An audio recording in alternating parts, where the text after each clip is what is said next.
Okay, we're live. Looks like we are live. Yeah. All right.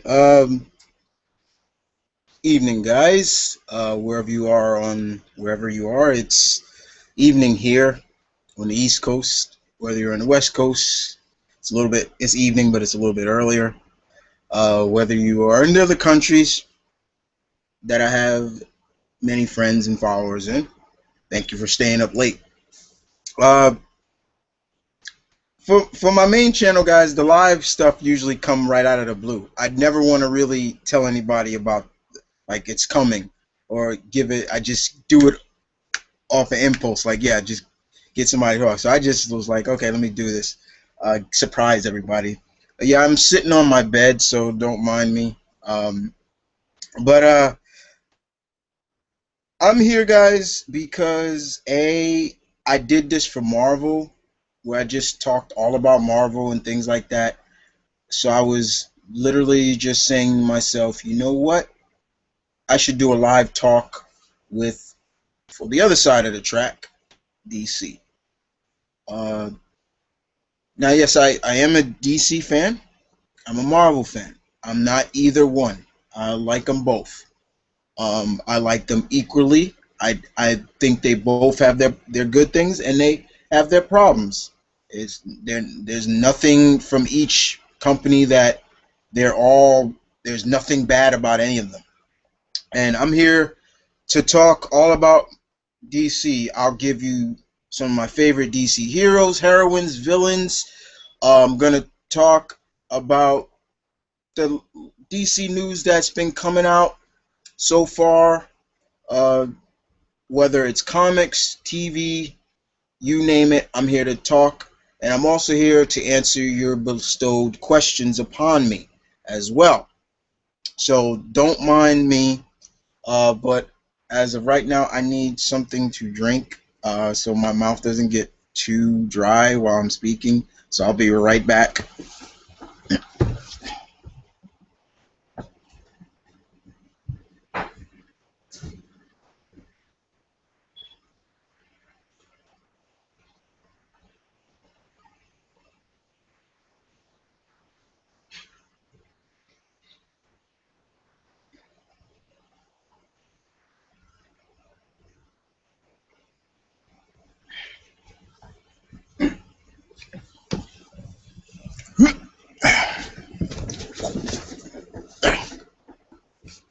Okay. All right. So um, the basis I think to start off with is maybe your question should be asked. So, Chris, what was the first DC comic you read? Um, okay, I'll let you guys know. Basically, when my dad actually gave me that big stack of books that I've always been going on about, and the first one I read was the 24th comic with the man crawling up the wall. You also know who I'm talking about. Uh, After that, I read the rest of those books, and in that stack was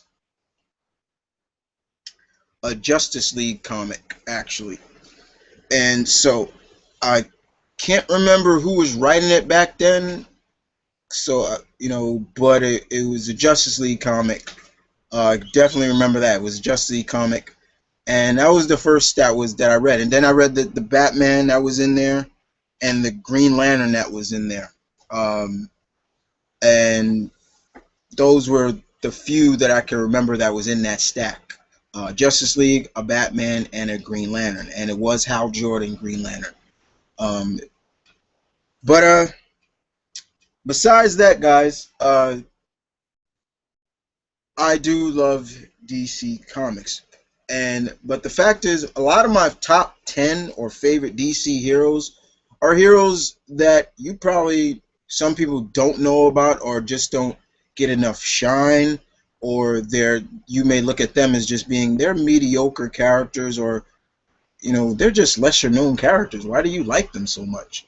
Uh, and one of those heroes that I love the one thing I will honestly admit that I do love that would compare to what Marvel has, what DC has that over Marvel is legacy characters.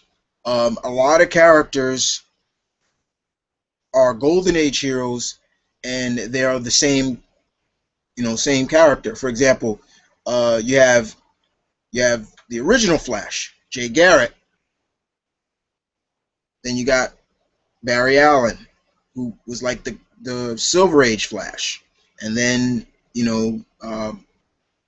Wally, and even Bart. Bart Allen was Flash for a while. Once again, talking pre-52. Um, and so you see, that's also a thing. Then of course you got your Green Lanterns.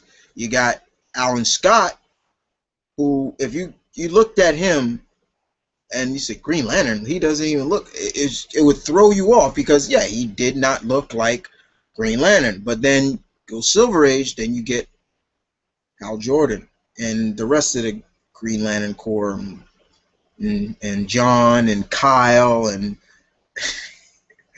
and all those other characters like that. So that's one thing I will say. The same thing it goes for the Atom, But one character that I truly love, one of my favorite DC heroes that I truly love, is Wildcat. I love Ted Kord. I'm Ted. Oh shoot. What I say, Ted? I mean, I I love Ted Grant. Excuse me, I said Ted Kord.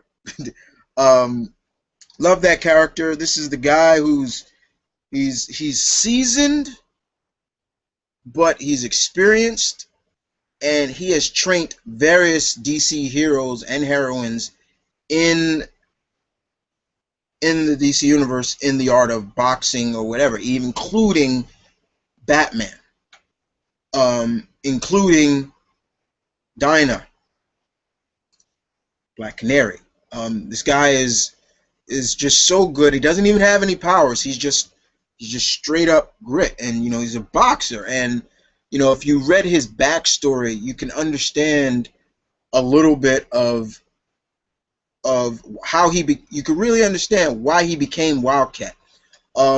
Ted Grant was an excellent boxer. He was top notch, world champ, and unfortunately, people were kind of like against him, and they spiked his boxing gloves, put a syringe in his boxing glove. The people that didn't want him to win, and he actually killed the man in the ring.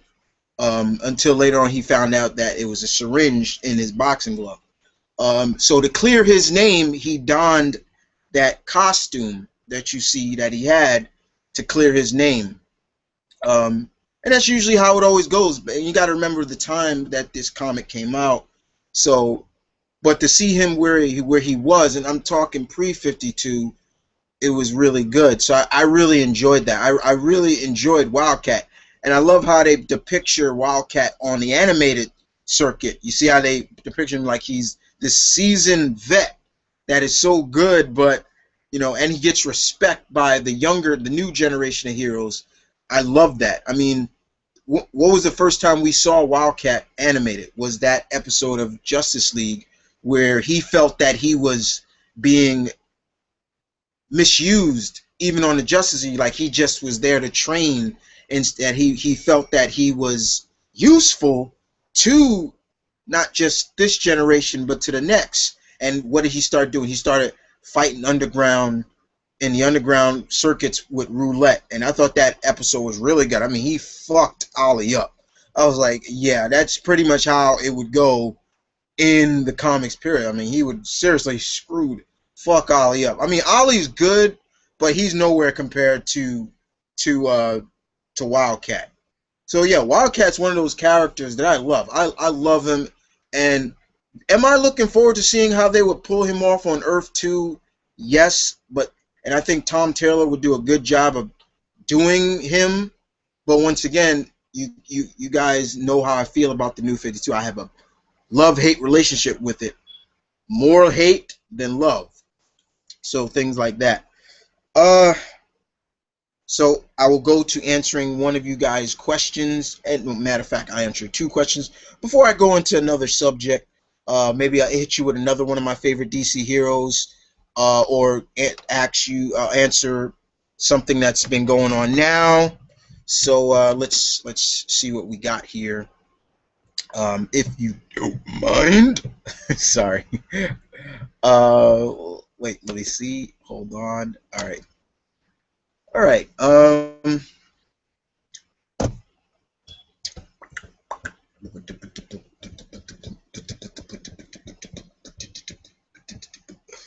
Okay.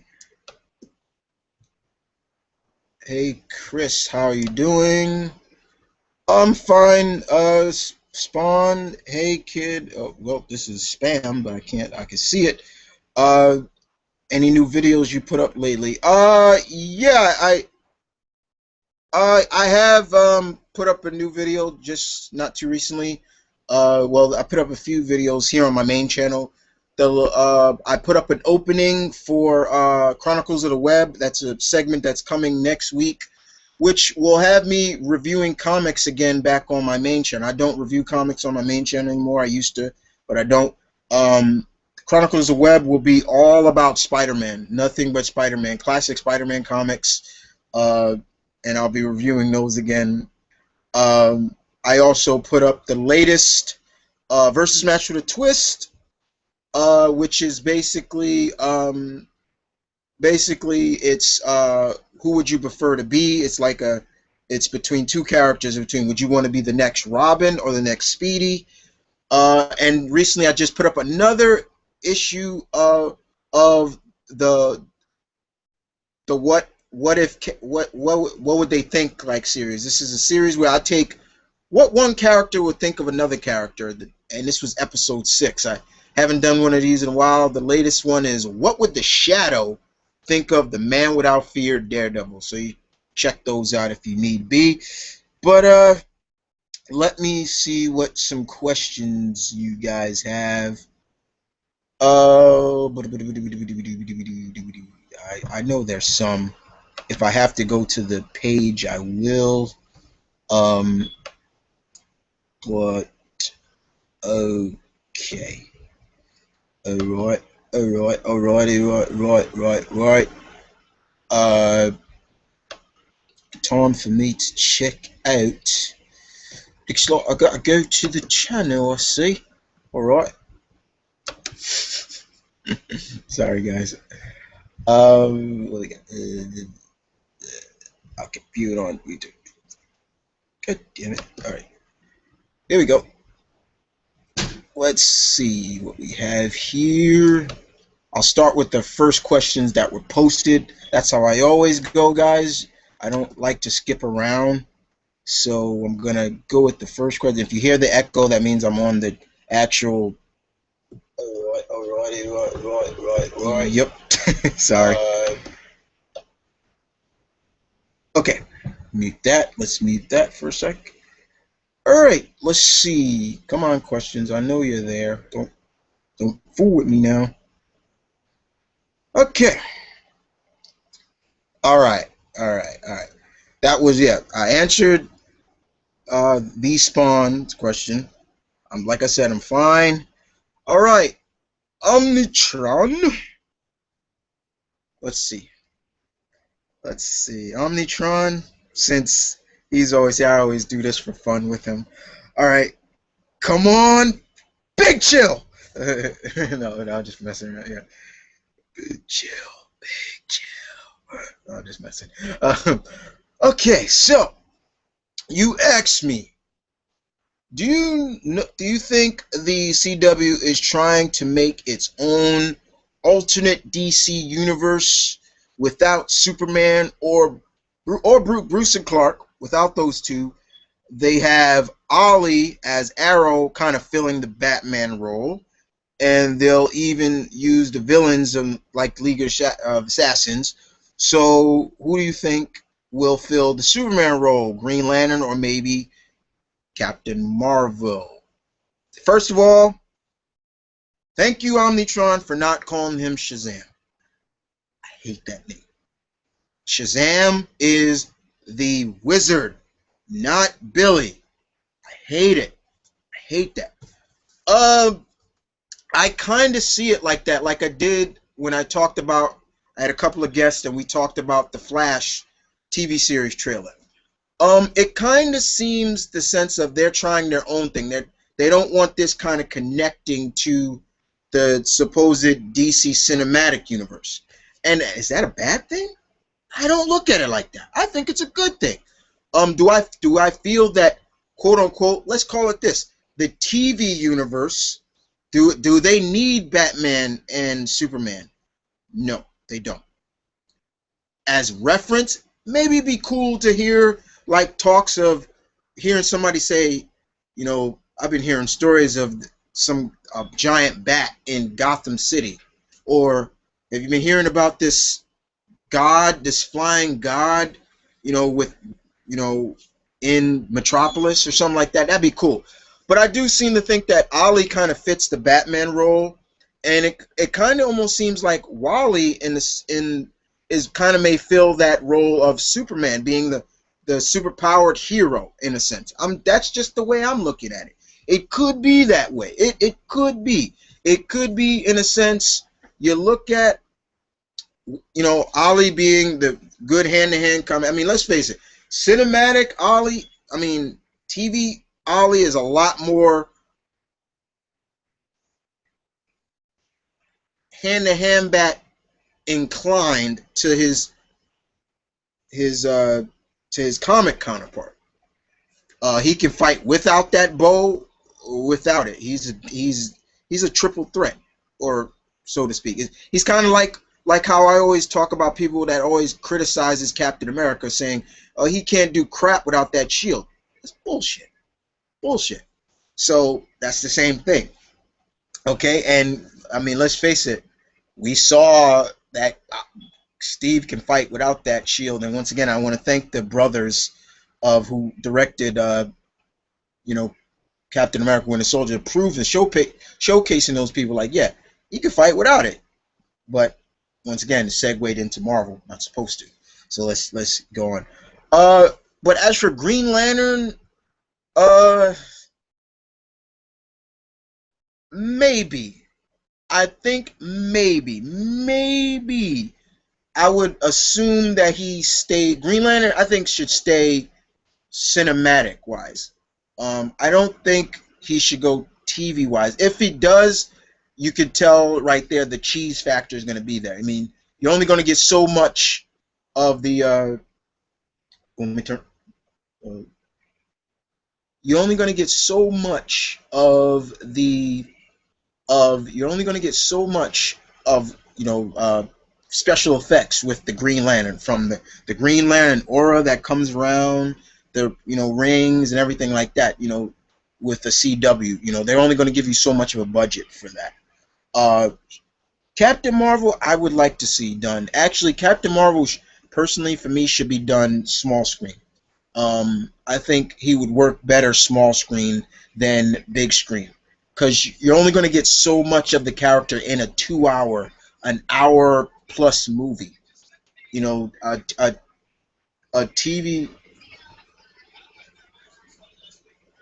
TV, a TV series for Captain Marvel would work. Find the fine young actor to play Billy. You find a actor that can pull off the portrayal of being this very a man child in a sense, but he looks just. I wouldn't say you got to get somebody who's a bodybuilder, but just somebody who is, physically fit to play the role of Captain Marvel, and bring in the rest of his rogues. And the thing is, a lot of people don't know too much about Captain Marvel's rogues, and that's the thing. When you think about Captain Marvel, who's the first person you think of, guys? Answer that question for me. Put it in this comment section. Think about Captain Marvel. Who's the first person that comes to your mind in terms of his villain? That's a question for you guys. I'm going to throw questions out to you guys as well. But I would actually love to see that. Captain Marvel. So I definitely agree with you, Omnitron. I think Ollie will fill the role of Batman in the TV CW DC universe, And I feel Wally will fit that role for Superman, and in a sense, some degree, because if you looked at that trailer, that that that the meeting of Wally and Ollie again, that kind of had a feel for Superman and Batman in a sense. Okay, mouth is getting dry. um, all right. Let's see. I want to make sure I'm going in order. If not, I'm just gonna answer everybody's question. I'm sorry. Um, hi Nathan. Thanks. Um, I hope you enjoy the conversation. Uh, okay. Okay. I'm trying to answer these the way they came, like minutes wise. Okay. Omnitron, once again, you asked me another question an hour ago. You said, you think DC uh, purposely downplays Captain Marvel because they know he could outstage Superman like he did in the Golden Age? Hmm. Uh, Hold on a second, guys. Oh, what was Sami Zayn saying? Oh, you can turn it up. Uh, Sorry, guys. Wrestling. I'm a big wrestling fan. Watching the network. Um, anyway, basically, guys. Basically, Omnitron. The way I look at, I don't necessarily think it's they feel that he would outstage Superman. My view is they will look at him. He's just a wannabe Superman. That's always been my problem. Is like they're gonna look at it like that. Like he's he's just another Superman esque character, and that's not what he is. He he's so much different than Superman. There are similarities, but they're different characters. He's not the last son of Krypton. He's the mightiest mortal. He has all the abilities. His name, when he says Shazam, those letters, each letter stands for something. That's always cool, and I love that aspect of Shazam, Captain Marvel is this the deadly sins of man, you know, guilt, gluttony, all that, and the wizard. It's more magic based than just super powered based. You know what I'm saying? You understand? That's how I look at it. So I don't look at it like that. I always have respect for the Golden Age heroes. I always have respect for those heroes that came before all these heroes before them. For example, like I said, that's why I'm so big, and that's why I'm so passionate of educating people on the pulp era heroes. Those heroes that came before the heroes that we have now. Those heroes that predate even Superman and Batman. Those heroes that our grandparents were listening to on the radio or reading about them in magazines and stuff. Characters like the Shadow, the Phantom, the Spider, Black Bat, uh, Ms. Fury, people like that. You know, you gotta respect, and that's always been money. You gotta respect the characters that came before to even appreciate more the characters that we have now. That's my opinion. That's how I look at things. That's actually something that I live by. It's like, yeah, you gotta appreciate that. It's just the way it is. Some of the young bucks don't get it. And I'm not calling any of my viewers that they don't get it, but there are some young bucks out there, the younger generation, that don't understand that yet. And it's kind of, I feel it's kind of my job to educate those younger generation on those characters. That's just how I look at it. Okay. All right. So let's see what else we have. All right. So I don't miss anybody else. I think everybody else I can find on the other. All right. Here we go. Um.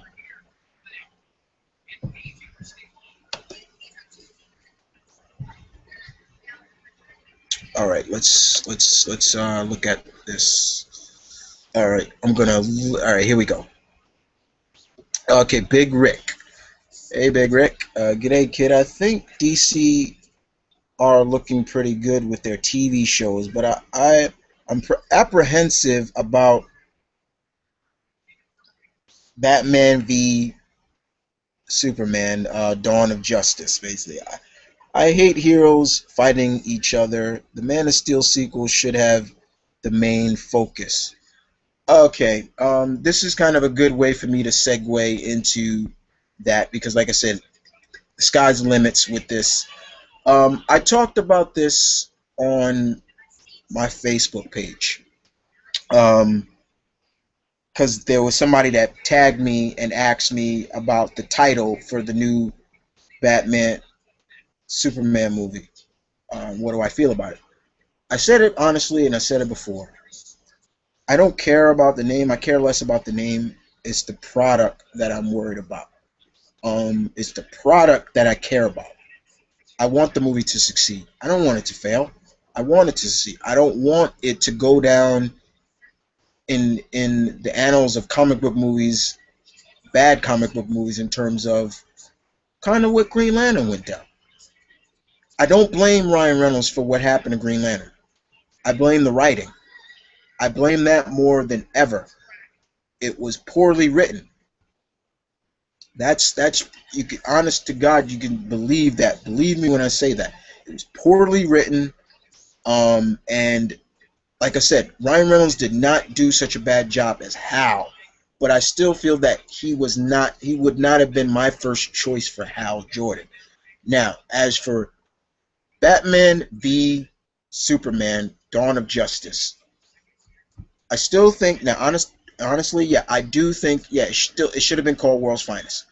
Honestly, I do think technically this is still carrying the story of Man of Steel, which I enjoyed. I liked Man of Steel, and that's I'm also getting tired of that. Is people just criticizing the hell out of that movie, or just of one mistake that happened.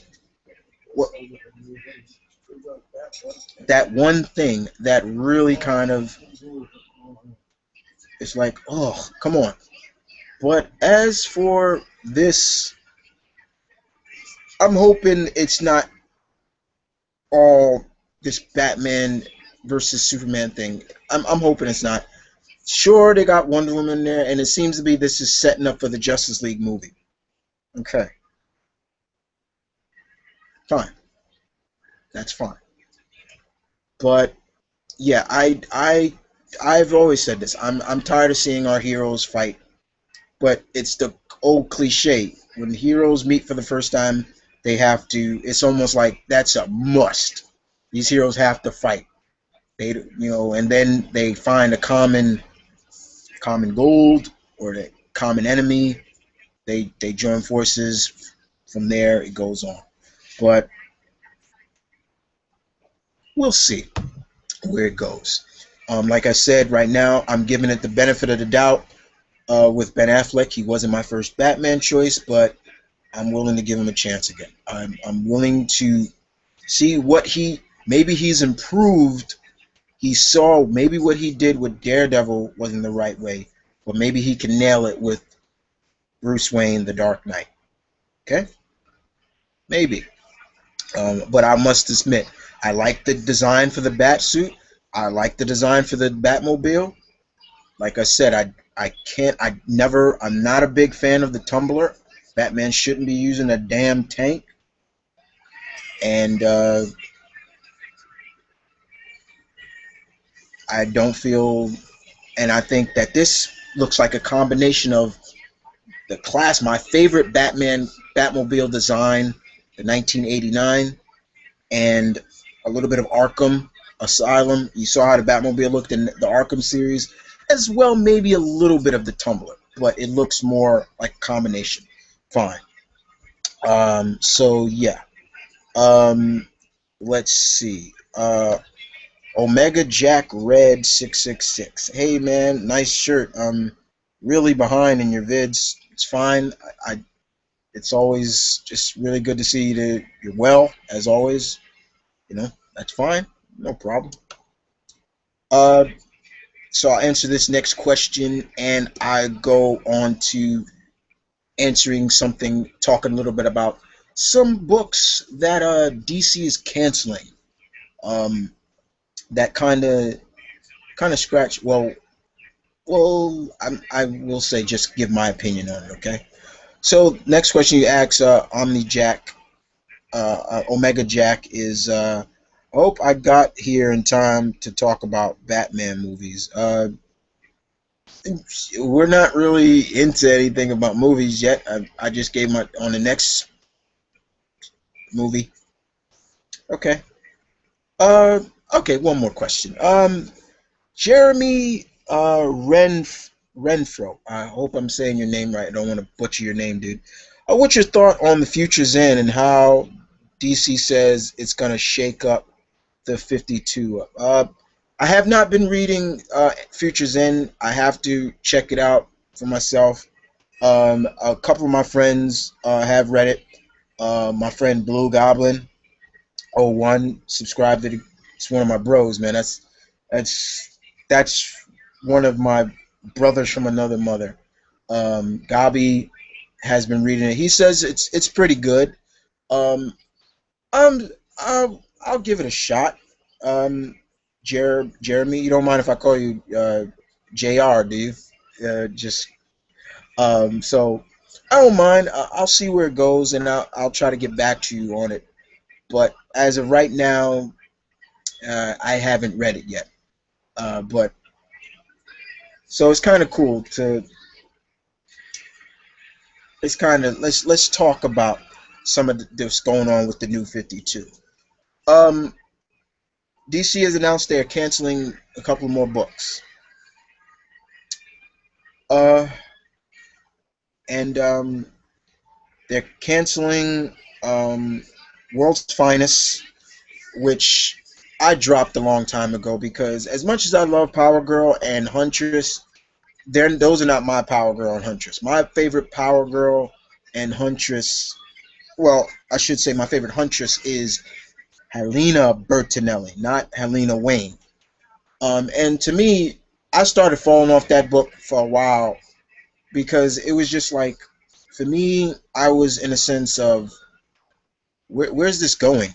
It was almost to the point I was just like, I want this book to proceed, but it's time for these two to meet meet their surrogate others in terms of their Bruce of that world, and we it came late, and it just started. I think it was just they needed a new writer on that book, and I wasn't the only one that was saying that.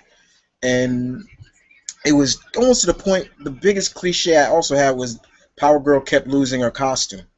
It was just like she kept losing her getting buck naked, and I'm like, why does she keep doing that? What's the point of that? Is that just for all the pervs out out there, um, or not? So and don't get me wrong, yeah, Power Girl has a nice for a fictional character. She has a nice body, but I've said this before when I did my characters why I liked them in my characters why I liked them series. I did Power Girl. I said it before. It's never been about her boobs or her body shape that I like. It's her character in terms of what she stands for that I love. And if you get past that, but I do love when they play that up where she's like breaking the fourth wall and she's like eyes up here. My eyes are up here instead of looking down here. Look at my eyes. I always like that.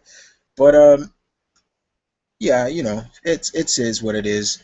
Um, I know they're also canceling Birds of Prey, which to me they kind of been falling off with that too. Honestly, to me, I think Birds of Prey. Once I forgot the writer who left the first writer. Once he left, to me, DC, you should have started asking Gail Simone to take that book up. I guarantee you that book would have started selling better. To me, Gail Gail knows how to write those characters, and Dinah and all of them would have worked better.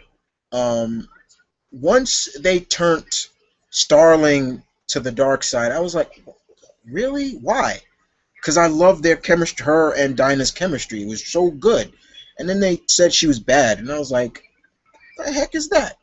And I can't. I'm not gonna get really into a tirade because I don't want Hurricane coming out. He's actually watching wrestling right now, so he's kind of enjoying what's going on in wrestling. So that's keeping him calm. So I don't want to get him too wound up.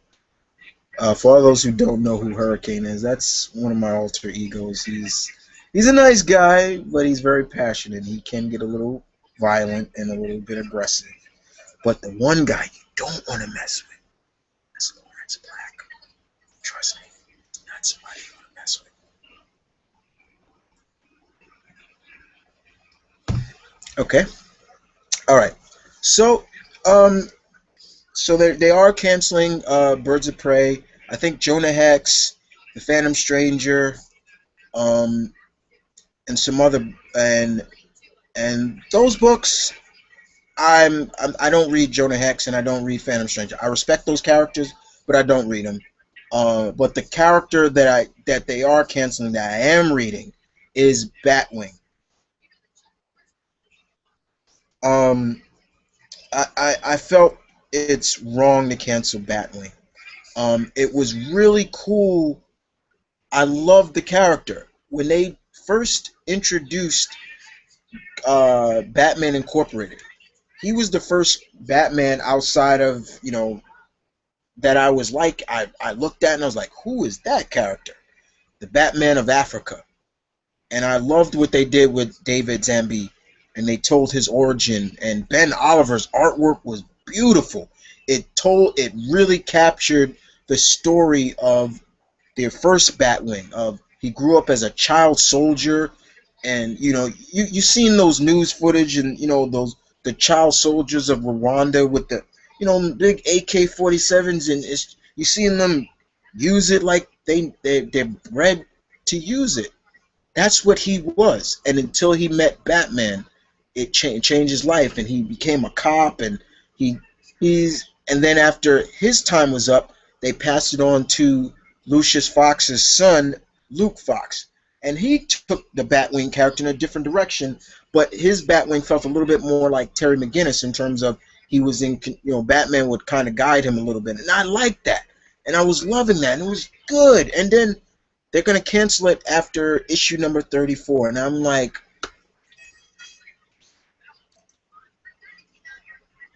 and I'm like, really, DC? So only certain sorry, only certain Batman characters can have books. Okay, we have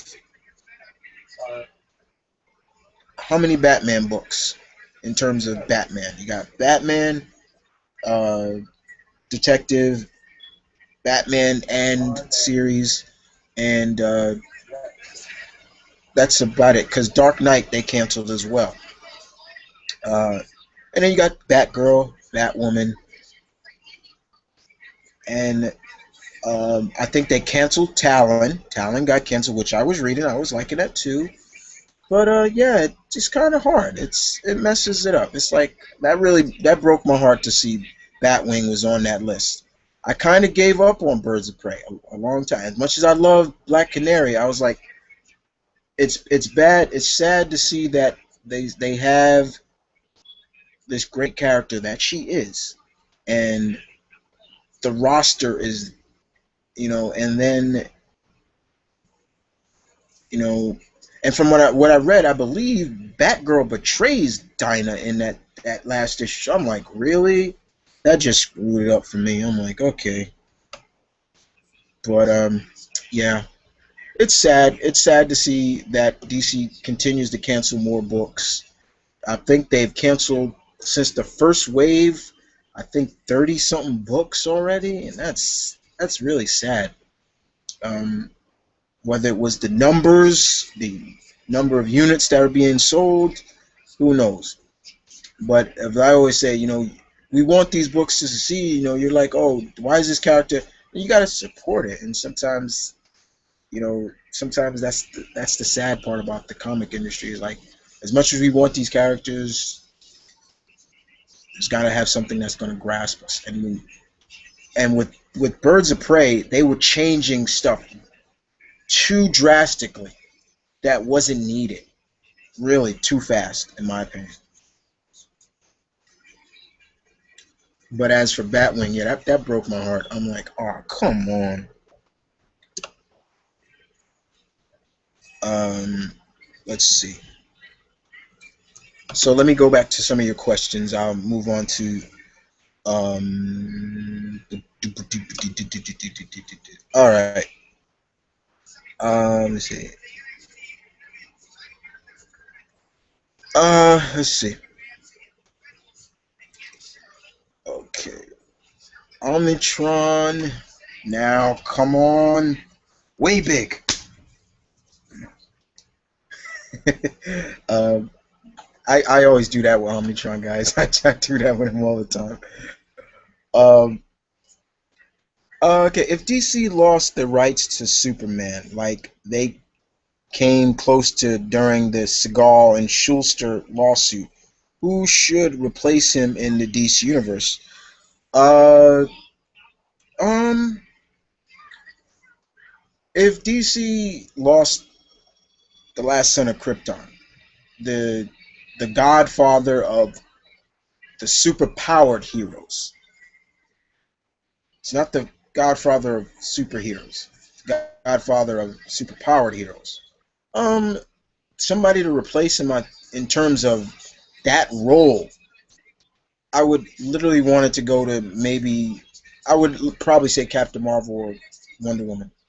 That's the way I look at it. Somebody that can stand on it, or maybe even Martian Manhunter. He's just as strong as Superman. So yeah, John, that would be a big step for John, in my opinion. Got the last son of Krypton, the last Martian. Here you go, right? How's that? How's that? Um, let's see. See, okay, here we go. My question when I asked, when you think about Adam, when you think about Captain Marvel, who's the first person to come here? Jeremy says first thoughts always Black Adam, and then Doctor Sylvanas. There you go. Exactly. Most of the time it's Black Adam, but yeah. So my next question, I think I'll ask to my audience out there is: here's a question.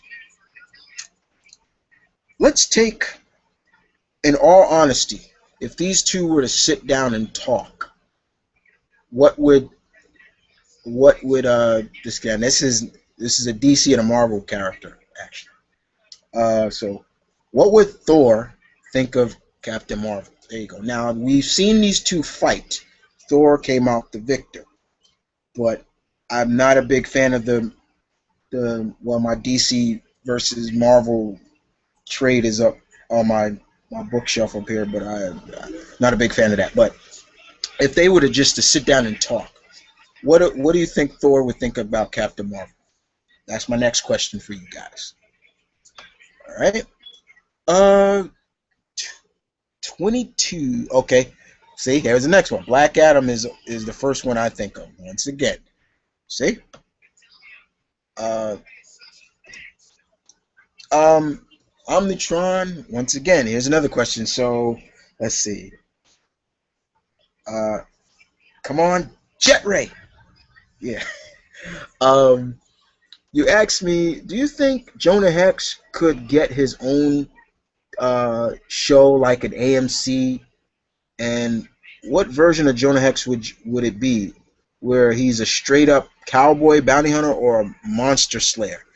Uh, you're talking about like how um, Hell on Wheels is on AMC, that the Western show. Um, I would take Jonah Hex on AMC or something like that. Would I would want it to be maybe a combination of both actually, but more keep it straight up, Western, but badass Western, mixing a little bit of Unforgiven and all those great Western. Western cinemas, you got gold right there. Get the right person to maybe play the TV version of Jonah Hex. Because let's face it, Josh Brolin can't do, since he's more of a TV star, and with the actors, those he's more of those cinematic stars. They only have a certain amount of time to do these television series, or so yeah. Uh, but it would be cool. I wouldn't mind that. Like I said, I have respect for Jonah Hex. I really do. I like the character. I love the Western characters. Whether they're from Marvel or DC. Um, oh man. Um, I love them all. I wish Marvel would focus a little bit more on their Western characters too, like the Rawhide Kid.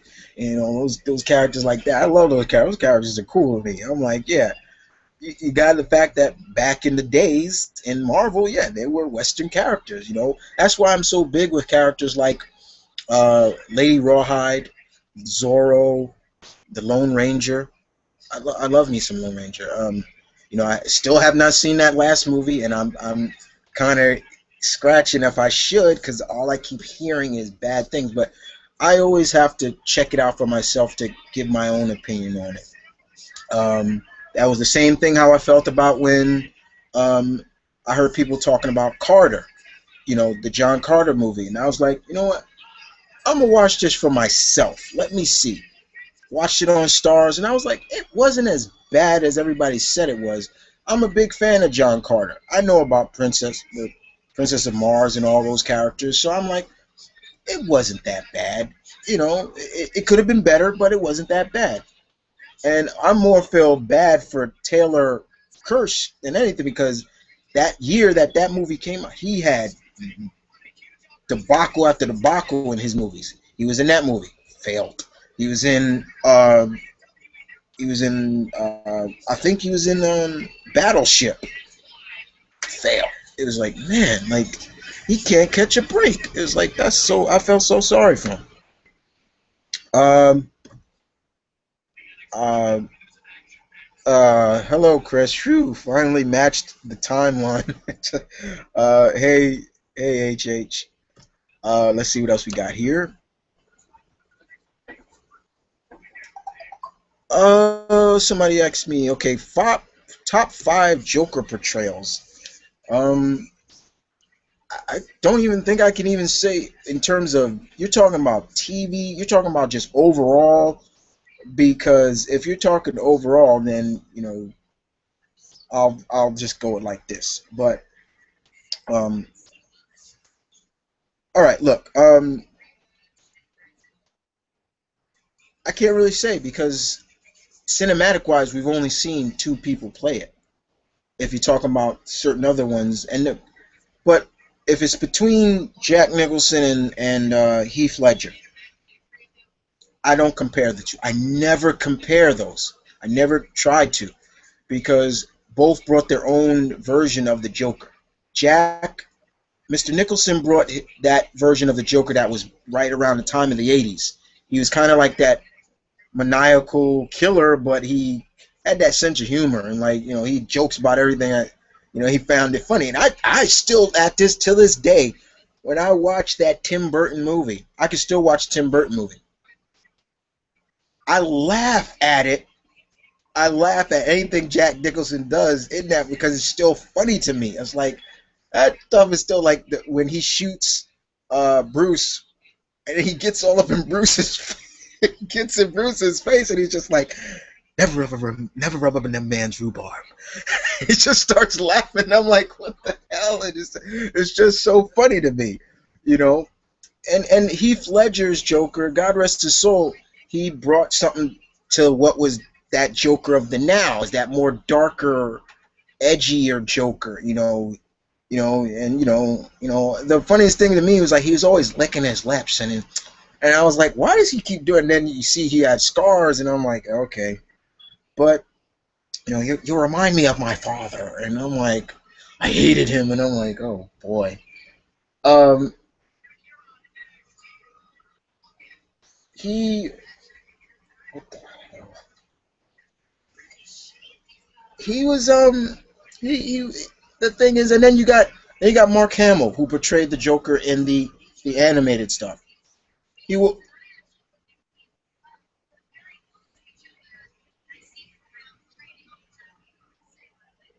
he he he will always be that Joker that I loved. He will always be the famous Joker. Everybody, no matter what Joker comes next, anybody who voices Joker, he he's that Joker. So I really can't really go into top Joker portrayals. I really don't do that. I don't like to do that at all. Uh, HH, you say, do you think Aquaman will be done justice in the Justice League movie? Not what you want to see, but do you feel it will be done correctly? It's Aquaman needs. It's not even about done. He needs to be done correctly. Aquaman is the butt of Superman superhero jokes, you know, and it's sad that he is like that. Once again, I blame a lot on that damn cartoon. I blame a lot on it because if it wasn't for that, yeah, people would probably take Aquaman a little bit more serious. But then that's why, no matter what people have to say, I will always thank Jeff Johns for what he's done for Aquaman. He took that character, and now I always say, who's the joke now? He's not a joke, and I never looked at him as a joke in terms of in terms of him just like, oh, he's a pushover, in terms of he can't do anything. No, I did not. But there are certain portrayals of Aquaman I don't like. I never liked the hook for the hand, his quote unquote Captain Hook look. I never liked that. I didn't think they needed to give him the bushy beard, the longer hair, the seaweed like, and make him look like a badass. Don't need to look like that. And give him the hook and give him more of a bad attitude. Didn't need that. My Aquaman will always be green, orange, green, Triton, Aquaman emblem on his belt. That's my Arthur Curry. I, and I also did not mind when he had the water hand. I did not mind that too much. It was okay, but I did not mind it. But hopefully, if he is in this Justice League movie, all I ask for them is to do him just, because if he's not, then I'm gonna have a problem with. Then I will say some things about. I come out of that movie for Justice League, and I look at. I'm gonna be like, yeah, they screwed up. They screwed up Aquaman. Once again, they screwed him up. But yeah, Aquaman. Hopefully, they will do Aquaman justice. Okay. Um. Okay. So, uh, the next thing I want to talk about in terms of like, I talked about my thoughts on the title for the world's finest movie. All right. Um, I think I hit you guys with another one of my favorite DC heroes. This, this character you may know and you may not know.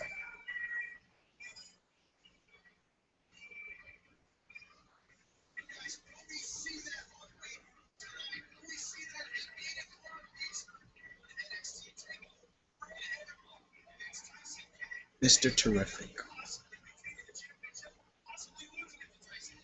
Mr. Terrific is one of my top 10 favorite DC heroes. I love the character. I love Michael. I love him. What he stands for.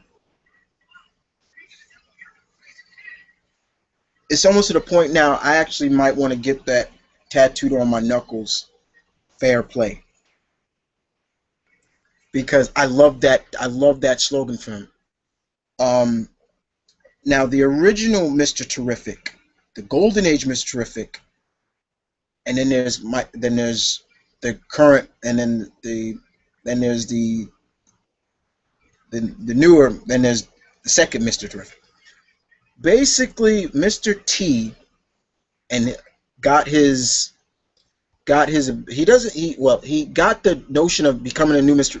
thanks to the Spectre, because he was going to commit suicide after he lost his wife. He lost his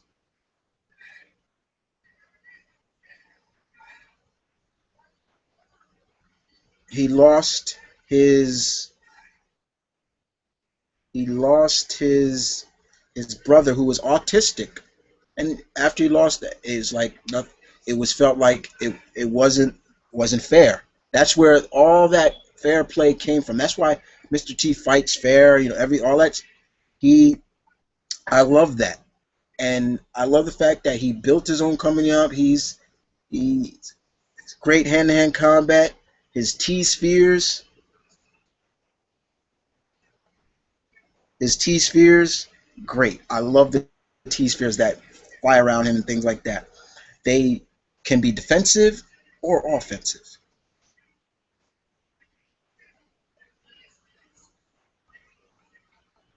And the one thing I also love about him is that he's invisible to cameras. He can't be seen by cameras no matter what.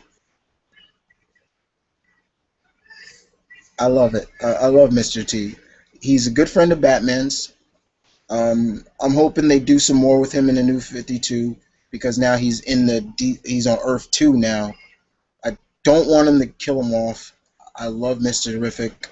Ever since I started reading JSA, I was hooked on him in JSA. I was like, and that's why I'm such a big JSA fan now. I love JSA. You know, I love JSA, and uh, Mr. T is a good character, guys. He really is. One moment.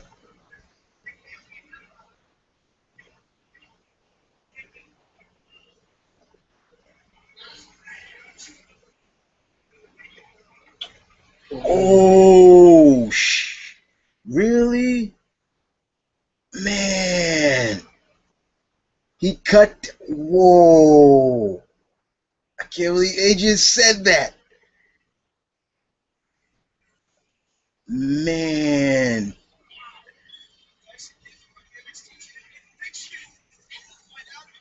man, whoa! I can't believe he said that. Sorry, guys. Man, he said that. Ooh, that's messed up. Uh, but yeah, I love Mr. T, guys. And guys, you can comment on my characters that I give you guys. I'm not saying that you don't. You can comment on them, and if you like them or not, or you always just want to get more into their characters, that's fine. The one thing I always say is never just say these characters are dumb. You really got to get into them, really. And Mr. T is just great. I love his role, and I love the fair play. I love, like I said, if I can get that tattooed on my knuckles, fair play, I would get that. I do plan to get more tattoos, but um, I have thought about getting it on my knuckles. And yeah, because I could get play, like, fair play. Yeah. Because I'm always about fair play. I don't want to cheat, be dirty, and Mr. Terrific don't fight dirty. Um, do you think Batman as a character is a tribute to the pulp era heroes? I'm just trying to ask you that. Basically, Batman is a pulp character. That's all he is. When he first came out, he was all he was. He was a combination of all those characters. He still is. He's a combination of those characters that came before him. Shadow, the Phantom, Black Bat. Even though him and Black Bat came out at the same time, or Blink. I know Black Bat came out a couple of days before Batman, but he is a combination of that. Um, and that's where a lot of my respect for Batman comes from. Is that, yeah, he kind of is that. He is keeping the the eye of. Sorry, that's my phone going off. He's keeping the eye of he's keeping people in the loop of, like, yeah, okay, he is kind of that era, that character. No powers, more detective, Remember, he used to carry a gun. Most pulp era heroes carried guns. You look at them, mostly all of them. Shadow carried classic 45s. The Phantom did the same. Uh, Black Bat, the same. You know, Miss Fury, no, she didn't. But most of the pulp era heroes did. And you want me to go? You can even go further back. Captain Midnight, who was more of a World War II.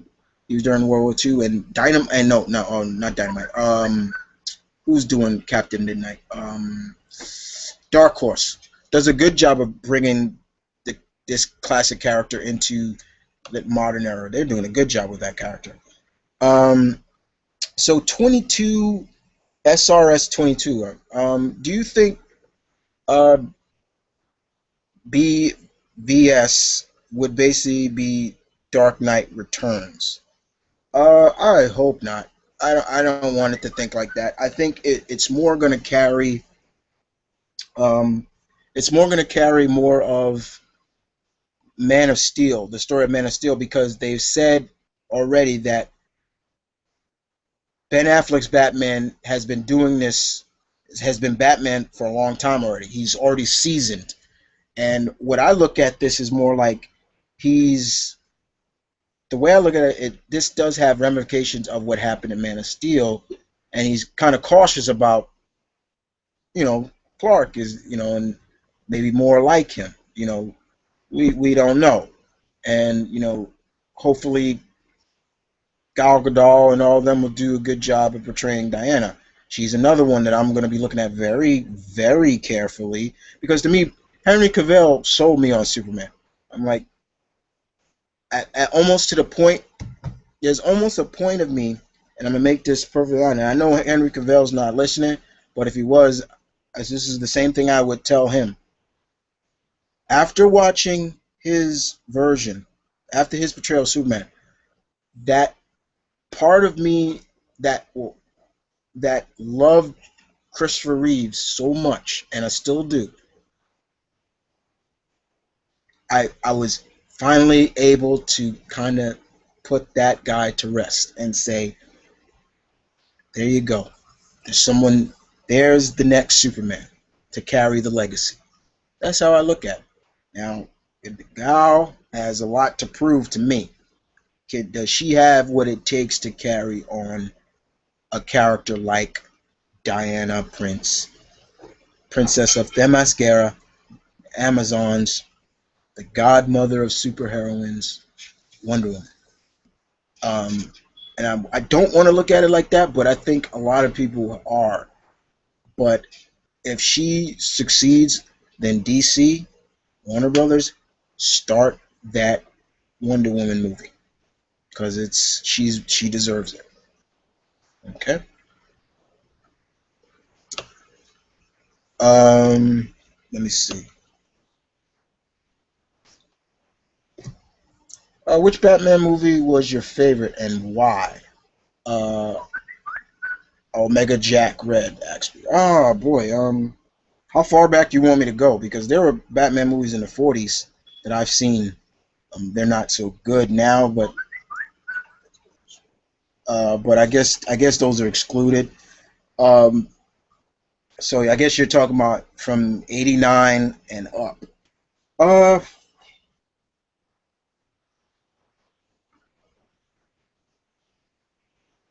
Batman Begins. That one is I like that one. I think that's one of my favorites. I can still watch that one and enjoy it. Um, Dark Knight is good, and Rises is it has its problems. Dark Knight has its problems too. Um, then you got and of course Burton's. I still could watch Burton. Batman Returns. I could watch forever because I thought Jim Carrey as the Riddler was good. That was, if I'm gonna be honest with you, as me, you always hear me guys saying keep it real. I'm gonna be keeping it real. Jim Carrey's Jim Carrey was almost the best thing about that Forever's movie. I'm gonna be totally honest with you. And the soundtrack was good, and I don't know. I know there's some people that talk about another movie. I don't know, but I don't even care about that other one. I can't watch it. And as my friend Rodney 383 would say, the cheese factor. Um, he's it's there, but Batman Begins was my, because to me it was the beginning of the new era of Batman. It was, didn't see Batman for a while after Schuster kind of ruined it, and it was like, all right, how, how many years was it? 2 years. It was 2 years to a decade. Yeah, that's right. That's my brother Malcolm that's talking. Yeah, it was definitely that long. It was a long time since we seen. Batman Robin came what, 97? Yeah, Batman Rob 97. Yeah, it was 97. It was 2 years to a decade. 2 years to a decade. Yeah, since it came out, and it was, you're like, man. So when they came out with that, excuse me, I was impressed what I saw. I thought Christian Bale did a good job capturing what I wanted from Batman. Um, I thought the casting was great. I was like, I'm a huge Liam Neeson fan, guys. So anything he's in, I'm gonna try to see, even if I can't see it in movie theaters. But I'm gonna try to see it. I'm a huge Liam Neeson fan, and his portrayal of Ra's al Ghul was great. I I call it Ra's. I don't like that Roz. I like Ra's. I thought that was great. Um, Michael Caine as Alfred, great. Morgan Freeman as Lucius Fox, great. And then Gary Oldman as Gordon. I was like, perfect fucking casting. I'm like, good God, that's good casting. And then you had uh and okay, uh uh Rachel as I'm forget Katie Holmes. Yeah, that was her. I She was all right, but I wasn't. I was like, yeah, okay. I know she's just there for the love interest for Bruce, and what happens? Her character did. Yeah, but she didn't die as Katie. Yeah, she did die as Katie Holmes. Jake Gyllenhaal's sister took over the role, and yeah, that's the joke. It's like she looks older than she is, but yeah, his younger sister. Uh, so yeah, it's my favorite is Batman Begins. Um, then would be, like I said, 89 Batman and things like that, because like I said, Batman Begins just captured everything I wanted uh from what the portrayal of Batman I wanted. The only problem I had, I can say without a shadow of doubt, I have with every Batman movie nowadays is the fighting choreography sucks. Freaking sucks. I hate it. I'm as a martial artist myself. I love to see the actors fighting, showcasing what they trained in and use. I don't like this close quarters where you barely see and the camera's all shaky, and you're moving around, and you can't see anything, and you'll see him throw maybe a little punch, and that's it. And that's my only nitpick I have with the Batman of the Nolan runs, is that he did not showcase that this guy is an excellent martial artist. What I looked at from Nolan's Batman is he's a damn brawler. That's all he is. It's a punch, maybe a little elbows, a little a hammer shot, but no kicks, no counter strikes, and hitting nerve shots and things like that. None of bam and wham, and hitting places where you would know Batman would go for. He's just, if you look at that fight between him and Bane, it's like this is nothing but a damn street fight. That's all. And don't even get me started on that damn roaring that he was doing in that movie. It's just, and that's my problem. It's like, you looked at Batman Begins, the fights. He's fighting racist men all over the place. He's jumping on people, and I'm like, I can't see what's going on. And then even in when he fought Ra's on the monorail, it was like, I barely see. All I remember him is he tried to do some crazy chop and Race like countered it, and I'm like, I can't see it. It's like I don't like that. I don't like that at all. I don't. Yeah, I mean, I was just there were certain things I'm like, it's like he did this weird chop, like he had his hands up, kind of like a Muay Thai. You know, he was more like this, and I'm like, oh shoot, Bruce, he's doing some Muay Thai, and I'm like, okay. Then he just went, and then Ray countered and hit him in his gut, and I'm like, okay. Then it's funny because I'm like, wait a minute, how is Bruce feeling that in his gut if that's body armor? I'm like, how is he feeling that? Because they played that up in the Burton movies as like that's body armor. So you hit in the front of him, it's gonna hurt. It's not gonna hurt him. So but there's a weak spot on him. But it's what it is. It's a little cheesy, but it is what it is.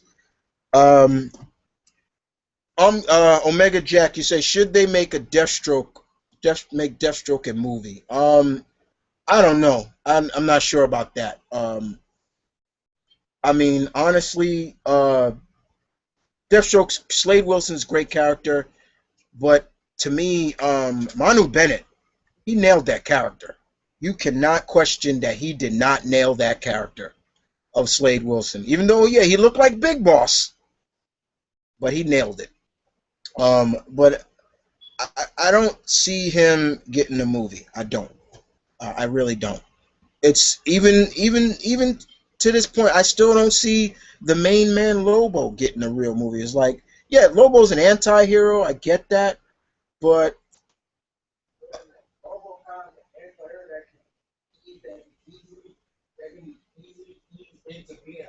yep, that's why I don't look at it for him. That's why I don't like the fact that they keep saying he's getting a movie. It's like he could be a villain too. It's like he can easily be a villain, you know. And still, it's just like, what version of Lobo are they going to use? They're going to use that stupid version of him now in the 52, or are they going to use the? Yeah, that's bullshit right there. And or they're going to use the real version of Lobo. White face, goatee, black hair, black eyes, black eye, around his eyes, the red eyes, the cut off jacket, the main man, the guy that heaven and hell don't want. So they left him for us to deal with. Yeah, he's immortal. He can't die.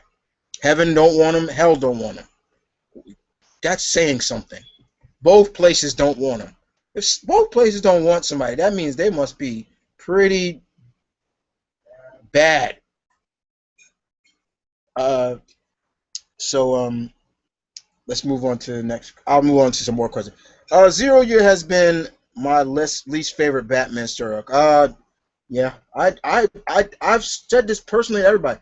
I will not read Batman until 0 Year is over. I cannot. I'm getting sick and tired of rehashing a character's origin or tweaking it or adding things to it that don't need to be needed. They did it with Iron Man's origin, making that he gets most of his genius from alien tech. I'm like, what the fuck is that? Why is that needed? Why is that needed? That's not needed. It's just like, why? Why do we need to know? Okay, this is where Batman learned to be a hell of a driver when he was racing through the streets of Rio de Janeiro, Brazil. I'm like, I don't need that. What the fuck do I need that for? What the fuck do I need to know how I became a good driver from? I don't care. Does it look like I care?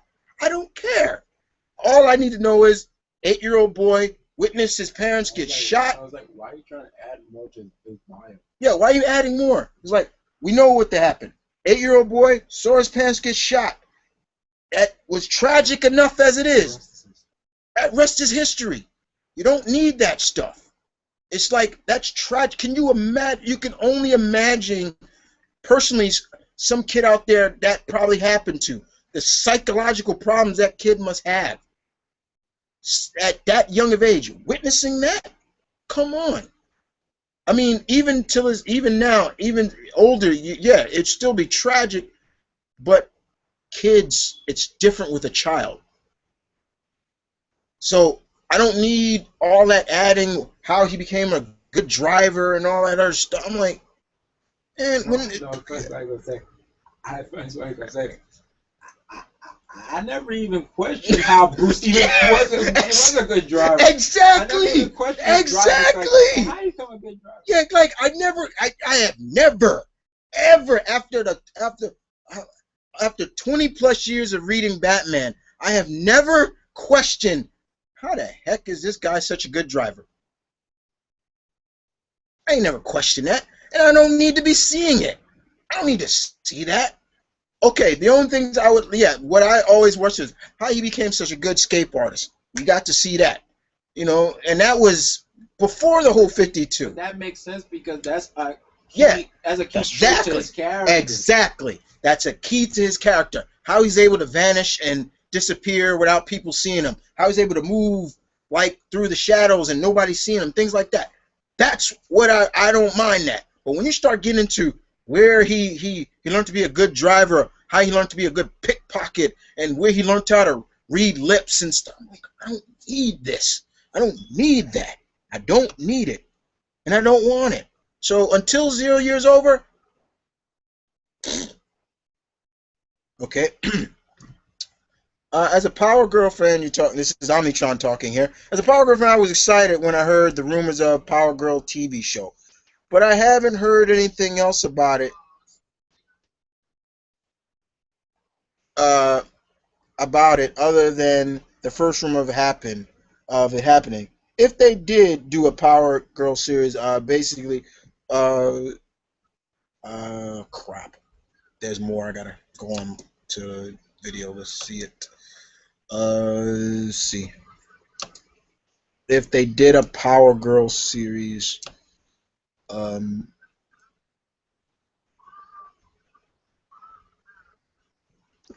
all right, hold on. Let me. If you hear the, that means the vid's um, working. Sorry, everybody. If you hear it, uh,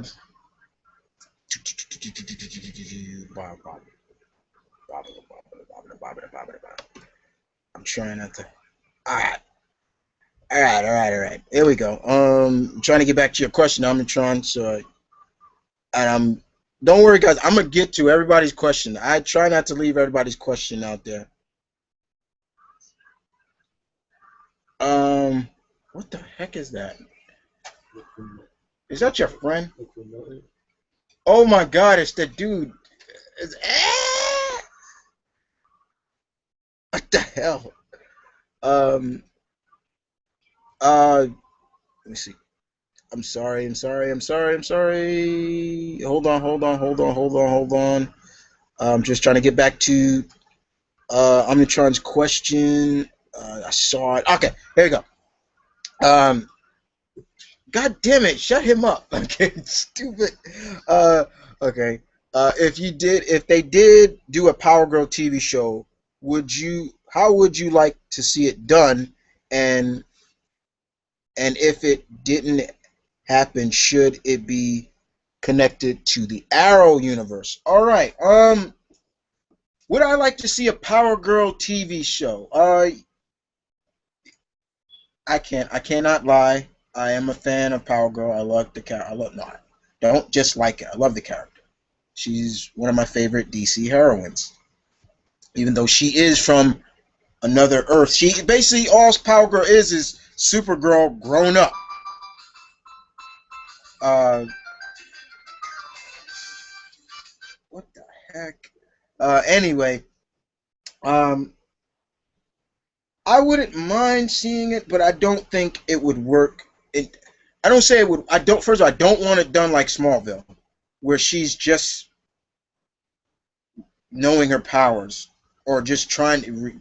No, I want it where she's maybe she's fully in control of her powers, but she's in a different world. Um. So and have her kind of be almost in a sense a little bit like Sliders. Remember that show? and any kid of the '90s should know that show. I'm a child of the '80s, but remember that show. So good show, very good show. But you know, she travels. She's now in this world, and now she has to learn to embrace what's going on here. And I don't want Power Girl to be dark like Arrow, because she's not really a dark character. So I don't want her to be that way at all. Um, excuse me, not at all. So yeah. Um,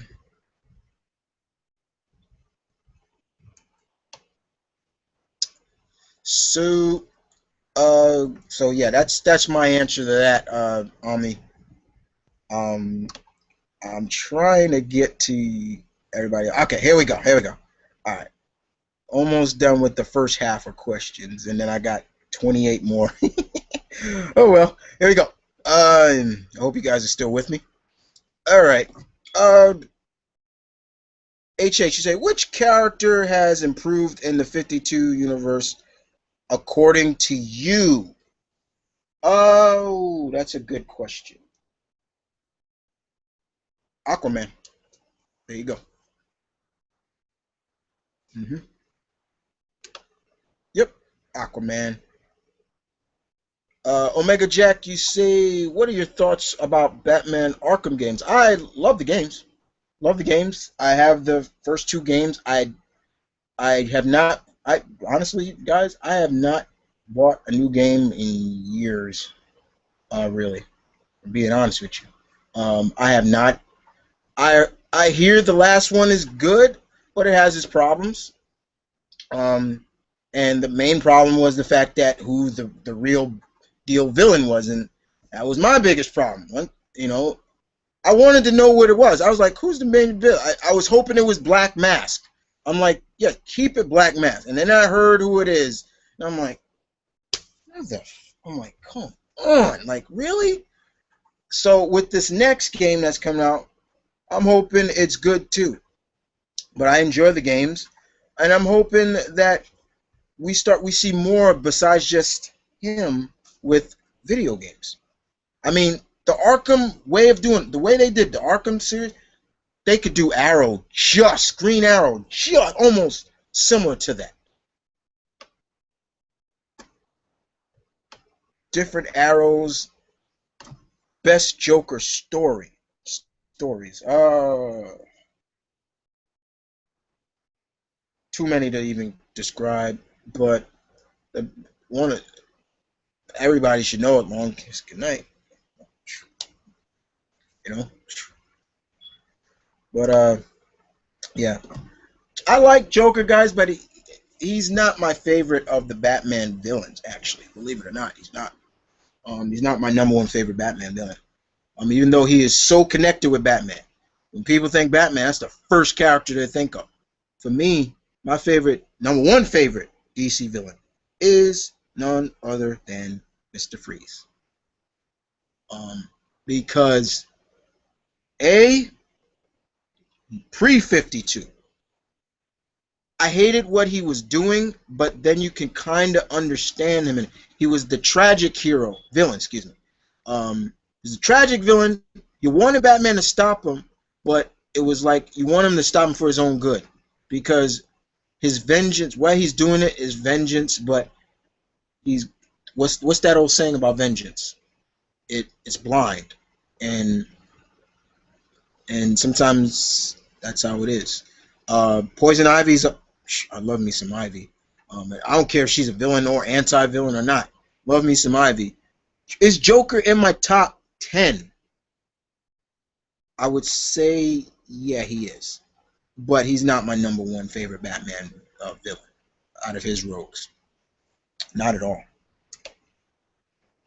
All right, so now I can go to the next questions, guys.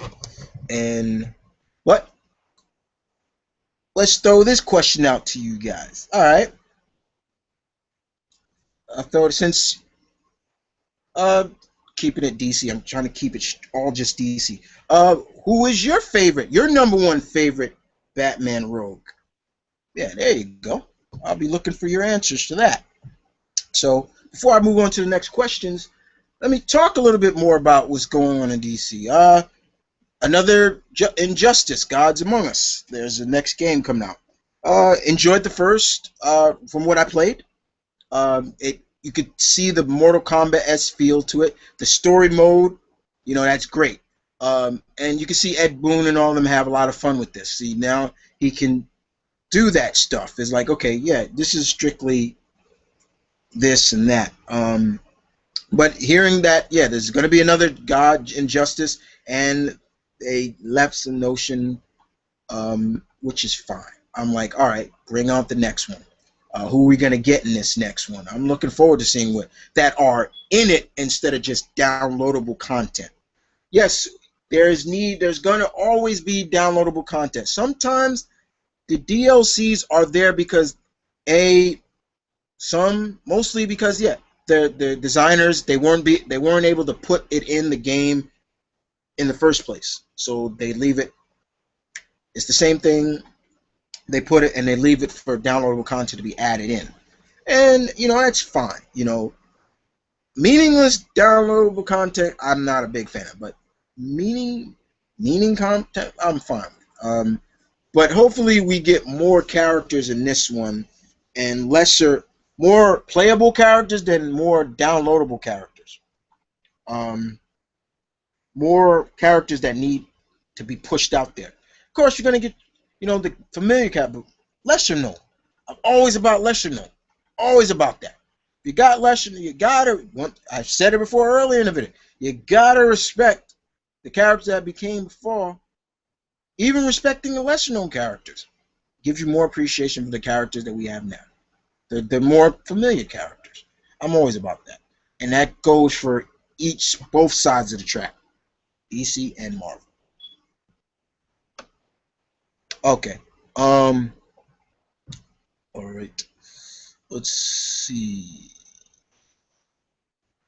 All right. Do you think DC could do a noir like line like Marvel did? And what characters would you like to see in a noir? Ooh, hell yeah!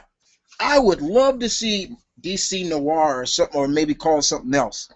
The DC characters brought in like the Roaring 20s, the early 30ish. The one that they would probably do right off the back is Batman. He'd be the first. I think Arrow could work. I think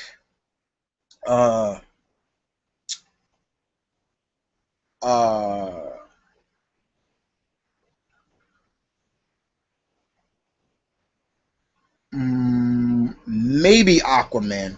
They would probably change Aquaman a lot, like they did for Noir or Namor. They just made him like a sea captain. Steel would be kind of cool to see what they pull that off. I would love to see what they would try to do for Wonder Woman. Like she would be maybe an advocate for women's rights, but she was granted a gift or so. That'd be kind of cool. Maybe even the Metal Men. You know, things like that. That's not bad, Amintron.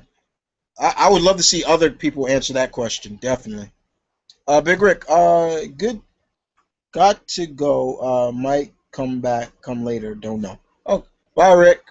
Okay, laugh now. All right. Some people are answering questions about my Thor. Laugh now. Thor wouldn't take Captain Marvel seriously until they start fighting each other. If they were to talk each, I think another hero needs to be there just to be safe. Although, I kind of disagree with that. I'm talking about Thor now. Thor is too. He doesn't just get in a conflict with anybody. Thor is not that type of person. He's not gonna just do that. I have to totally disagree with that. It's not just like how Bat and the Sun did it with him and Superman. He's gonna be like, he's gonna want it to like, where did you get your abilities from? Especially if he sees him as really bad. Yeah, especially if he sees him he's like, but you are just but a boy. Like, wow. And once he sees what you become a man, is he would truly respect that. He would truly respect that. Like, here you are, a man child, a boy, a man who has the child of the mind of a child, or not even. You are wise beyond your years, Billy Batson. I truly respect that. Thor would truly respect. I would not see them breaking into no fight, especially Billy. Billy would look, you're really a god? Well, you're the god of thunder. Like, you're the Norse god of thunder? Thor? Really? Like, yeah, come on. No way. No way. Like I said, just answer that, so I don't need to answer that. Uh, Jeremy, Thor would think of him as someone a little naive, a little mature, but he would see Captain as a true hero. Thank you very much. There you go. That's exactly what I'd look at it from. Uh, uh, I like the Lone Ranger movie. Okay, I haven't seen it yet. I need to sit down and watch it. I'm a big Lone Ranger fan. I've seen everything Lone Ranger in terms of series, in terms of TV series. I've read the comics. I definitely damn dear. I've always told people I recommend the when Dynamite rebooted the character and gave him an origin. Just good stuff. Great stuff right there. And Tonto, respect. You guys know me with Native American characters, so I don't even have to go there with that with you guys with that one. But Tonto in that series was fierce. It was like he wasn't looked at as just the sidekick to Lone Ranger. He was John Reed's Lone Ranger's equal. It was like, yeah, that's how Tonto's supposed to be. Okay?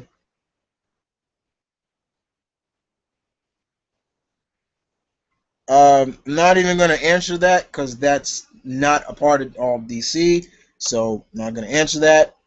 It's got to be DC related. If it's not, then I'm not going to answer it. Follow the rules, please. Overall, just to make it interesting. Overall, that's fine, but I'm trying to keep it just like I did with my Marvel chat. Just keep it all Marvel, please. Okay, I agree, Heathler. But Heath is one of my few actors to create his own Joker voice. That's fine. Like I said, got nothing against Heath Ledger's Joker. He created his own version of that character. Amatron, you go on to say, do you think DC, if they had to reboot, should they have based the new universe on the Batman Superman Earth 1 universe? And since it was a blank slate, everything else except for those two, maybe. But once again, like I said, I wouldn't have changed a damn thing. It would, if once Flashpoint ended, everything would have went back to normal, with some exceptions. What I would have, and that would have been good. That could have been good for writers to really showcase. And where did they build off that? For once again, I said it before.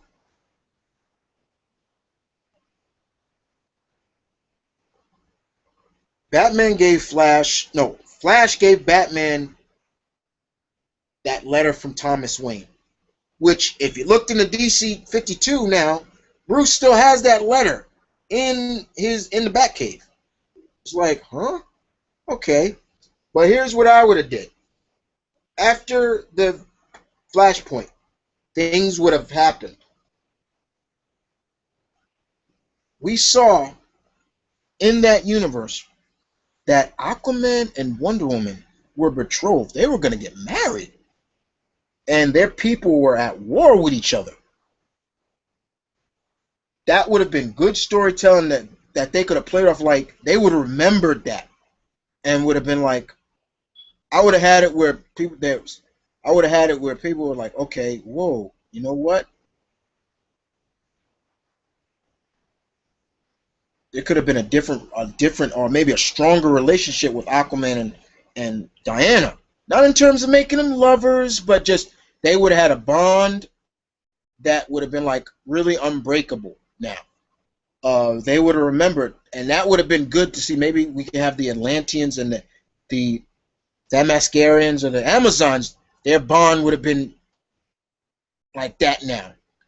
I would have had Diana really have some nightmares of what she did. She killed Billy in that world. Like, that could have been good storytelling too. Like, maybe now Diana, in terms of battling, she's not so quick to kill. Or, she still can be that warrior, but she's not so quick to draw her sword so quickly. See where I'm going at that? And the biggest thing that would have really been a big, big, big shaking point for the DC, not just DC, but for the Green Lantern universe. Abensura returning back to life. That would have been really like, Abensura's back. So that would have been where I would have literally had, if it was me writing it, Hal, Abin meet, and they talk. Just great talk. And Hal says, I tried to be, you need to know the story about what happened. Tells him the whole 9 yard about everything that's happened to him. But Abin would be a little upset, but as a mentor, and as he would still be like, still over, no matter what, I gave you the ring chose you, and in respect to what Abin said, I would have written where Hal would have been like, you know what? This belongs to you, though. This is your ring. I'll just have to get a new one. That would have shaken the foundation of the Green Lantern Corps. In my opinion, like, yeah, Abensura's back. That's just me. That's just ideas. See how my head thinks, guys? I'm just saying like that. Okay, Mark Hamill. Okay. Let's see. Why is there no good Superman video games? Because these studios try too hard. They try too hard, or they don't try enough. What they want to do is always just to make him. Do I mind the open world stuff? No, I don't. Do I think a Superman open world is needed? Game is, yes, it is, but it's the basic stuff. You got to just go back to basics. What made Superman who he is? But they don't try enough, and then they try too much. I mean, there have been some bad Superman games over the years, and I don't even have to say them. There's been some bad Batman games over the year until Rocksteady and them got it right. Dark Tomorrow was supposed to be that Batman game that was supposed to turn the Batman franchise from just being the straight-up classic beat-em-up. And that's the same thing with Superman. We don't need a beat-em-up Superman game. They've done that when the Superman Returns, game, and had all the, Superboy and all them things like that. So yeah, I mean, Superman does get dogged on, and it's funny that, because if you were to ask people who's now, Superman was that standard of DC. Who took his place? You don't even have to answer that. It's kind of sad. It's like, it's just the way it is.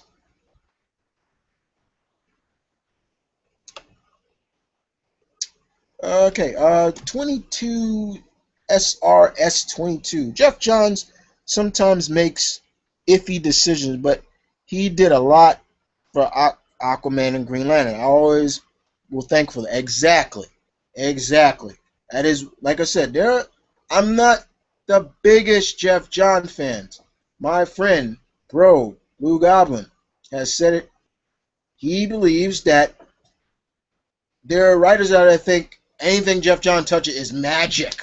It's going to turn to gold. That ain't true. He also said that he believes Darkest, Blackest Night and all that made him a little cocky in terms of his writing. I will kind of have to agree with him on that. But yeah, Jeff Johns, what he's done for Aquaman and Green Lantern, I will always be thankful for that. What he's done for them. The same thing. Like I said, I don't hate Matt Fraction. There are just certain characters that he is not equipped to write. I'll leave it at that. All right. Lamar, hey. Uh,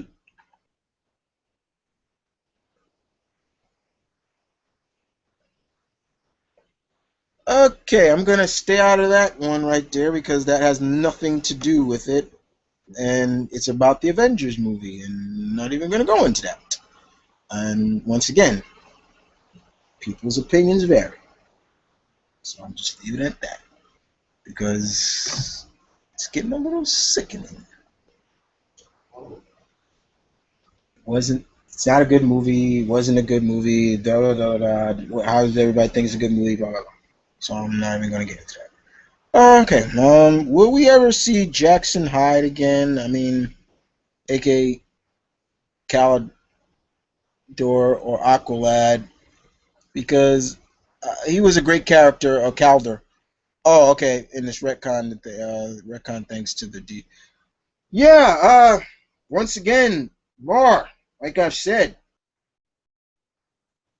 don't have a big. I have a love-hate relationship with the New 52, and they just abolished New 52 has just literally abolished all these characters. We got a new Aqualad, Jackson Hyde or Calder, however you want to put him. He was the Black Aqualad. We saw him in Blackest Night or Blackest Night or Brightest Day, I believe it was that one. And now where is he? It's gone. It's like oh, he was. I was really starting to like that. I was really getting into that character, and because of the New 52, we don't have him. And I fear if they do bring him in, they're gonna change him, which they've been doing so far with a lot of the characters now. That's why, as much as I want Donna Troy, I don't want her. I don't want her in New 52 because they're gonna screw her up. They're gonna screw her up, just like various characters they did now. It's like we'll never see Thunder and Lightning, Black Lightning's daughters, anymore, which I love because now Jefferson Pierce is younger, too young now. And to speak it, and that's let me go back into another one of my favorite DC heroes. So there you go, Black Lightning. Love me some Black Lightning. Jefferson Pierce, great character. Grew up in what's the kind of like the ghetto part of Metropolis. Oh, what's his name? Come on, how am I forgetting the name? It's not Crime Alley. It's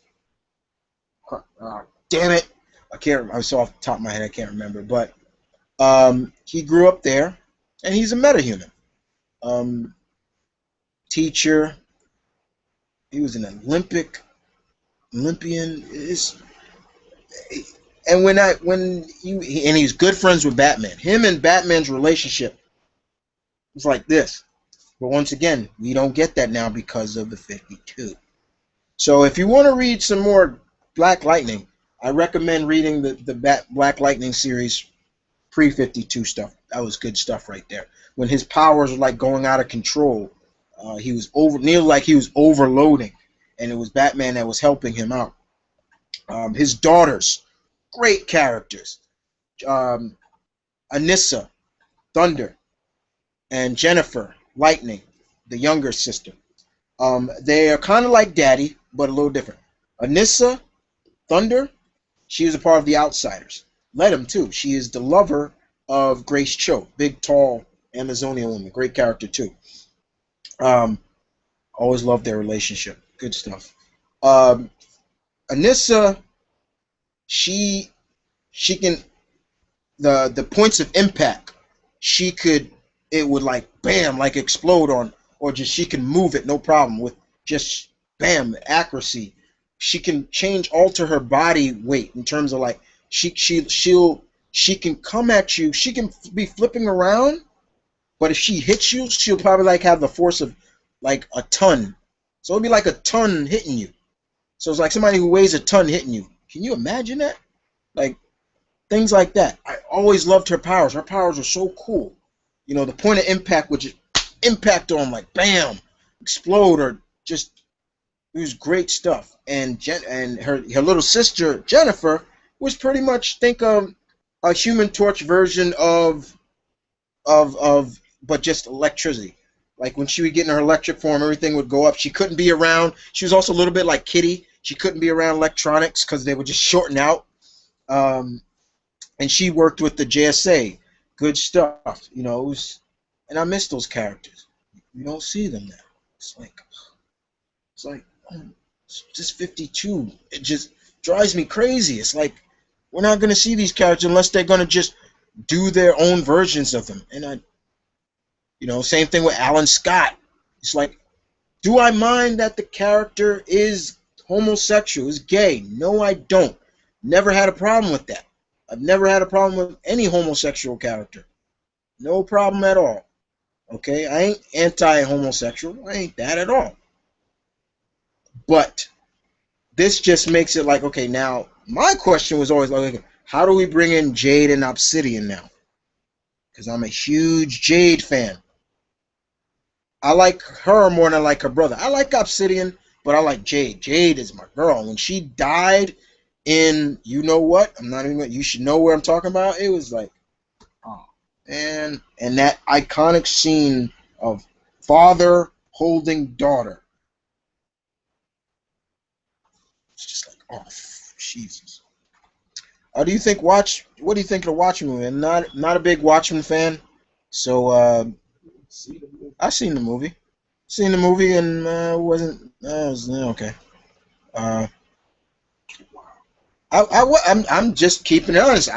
Even when I watched it, I was not really impressed. I was just like, it's almost like yeah, it's just like it wasn't even the nudity. I didn't care all about that. I was just like, okay.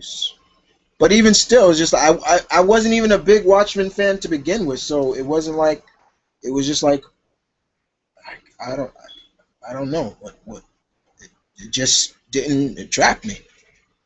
I don't know. Yeah, it's it. Lamari says Wally West is not Wally West, and why make him and the new Flash show Iris and her father black? Once again, not concerned about the race anymore like I used to. I used to be very big advocate of that race change. Like, why are you changing the race? So why are you going for Michael B. Jordan being Johnny? Yeah, because that's, you know what? Let me and yeah, you know what? All right. Even though it's not DC related, let's get into Michael B. Jordan being a little bit of Johnny Storm right there. There's a real reason why that's there. It ain't even the reason why because of he's the best choice for it. Because who's writing the story? Who's doing that movie? The same guy who did come on, Chronicle. Thank you. That's one reason, but still, I'm not still. If the actor can pull it, but still with the Human Torch, I'm gonna say right there, no, you shouldn't be screwing with that one. Wait a minute, I thought you were saying as long as Sue is African American, is the same race. Yeah, but she is she? She ain't. With Wally, with Iris in the show, daughter and daddy, African American, don't matter. I'm fine with that. But in New 52, Wally West is black, and I'm like, okay, is he the same Wally West related to Iris, who is Caucasian, or is he just a guy called Wally West with the same last name? That can work. I don't mind that. But I don't mind it. As long as, once again, if it works, it works. But with the Fantastic Four crap, that don't work for me because they're not. It's like, how the heck are they related? You know, it don't work. It don't work for me. I'm gonna just leave it at that. Keep it DC. Here we go. Okay. Would you like to see a 2 hour animated adaptation of Identity Crisis storyline? Yeah, I could take that. What's up? Yeah, a I could take a animated like a motion picture of Identity Crisis. I could take it. Um, let's see. You mean Barry? Oh, you're not talking to me. Okay, right. I love Jeff Johns' run on JSA. There's some comics got me the hooked on. Yeah, his JSA run was good too. I've been reading JSA for a long time, guys. This is 20 plus years of comic reading talking right now. So, yeah, I've been reading, and when he took over, when they rebooted, renumbered JSA, and Jeff Johns took it, I liked it because I liked the concept. It was the older generation teaching the new generation how to be great heroes. And they brought in Wildcat's son, Tom Bronson, and the granddaughter of the original Red Tornado. I was like, yeah, I'm liking this. It's good stuff. You know. Let's see. They will they will they have story when DC retcons the 52 and go back? Man, if they pull that off, where they have a story where DC just says, "All right, we're going back."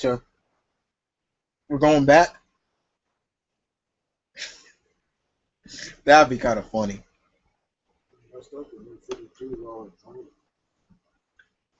That'd be something too.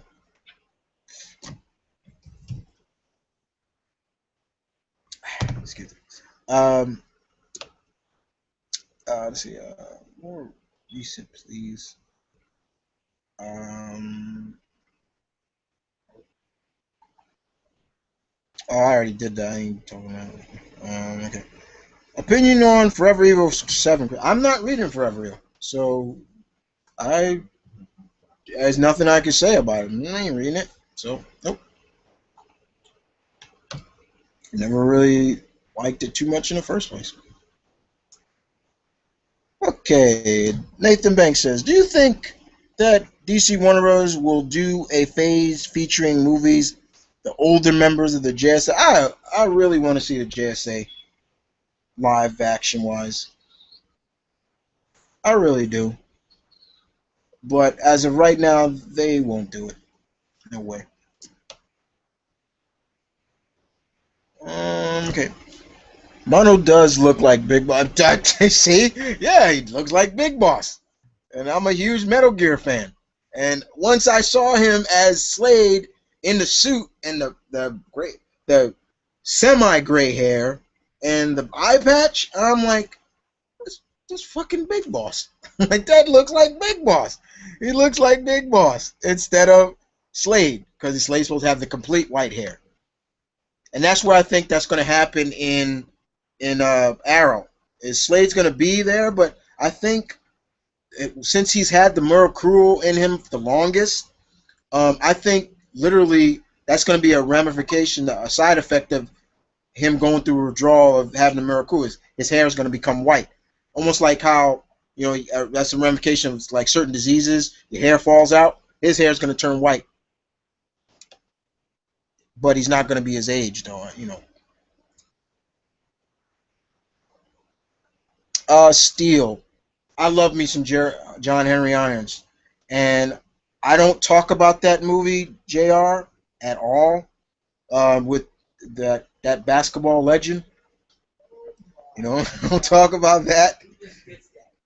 Uh, I don't talk with the one with Shaq Diesel, Shaq Diesel, the big Aristotle, whatever you want to call him. I love Shaq, but he had no business doing that movie at all. Yeah, And look, don't get me wrong. Steel a big guy. He's a pretty big, buff guy, but he ain't no 7 footer. He ain't no 7 footer, and that was just terrible. And you don't need to see it. You don't need to see it, bro. I'm tell you right now, you don't need to see it. If you ever see it come on late on TBS, uh, get out of there. TBS or TNT, because they like to show movies like that late at night. Then don't watch it. Then don't watch it. Okay. I still remember a scene when Steel, after saving someone heroic, on leaves on the eradicator. Leaves on the uh oh can't remember that really too much. Um Memory's too blank on that one. All right, let's see. Okay, you say this is still 22. He's asking, do you think DC movies are getting a bit too dark? Yep, indeed. And yes, indeed. Yes, indeed. And I don't know what it is with these bigwigs up at the Warner Brothers. Yeah, yeah, we gotta make everything darker. Haha, yeah, because we know that's where the money sells. Yeah, we can go dark with everybody. It works. No, that ain't always the case. Sometimes, not all the time. Dark don't always sell, and dark don't need to be with characters like. I swear, if I see a dark version of Blue Beetle, a darker version with Booster Gold, don't need it. Dark is not always needed, but we're seeing that though, and you're absolutely right. A lot of the stuff is getting too dark. Dark is needed for certain characters, not for every character. Dark moment, there's a difference of having dark moments, but almost the entire movie being dark and grimy, and the theme is no. Uh-uh. Uh-uh. So here's my next question for you guys out there.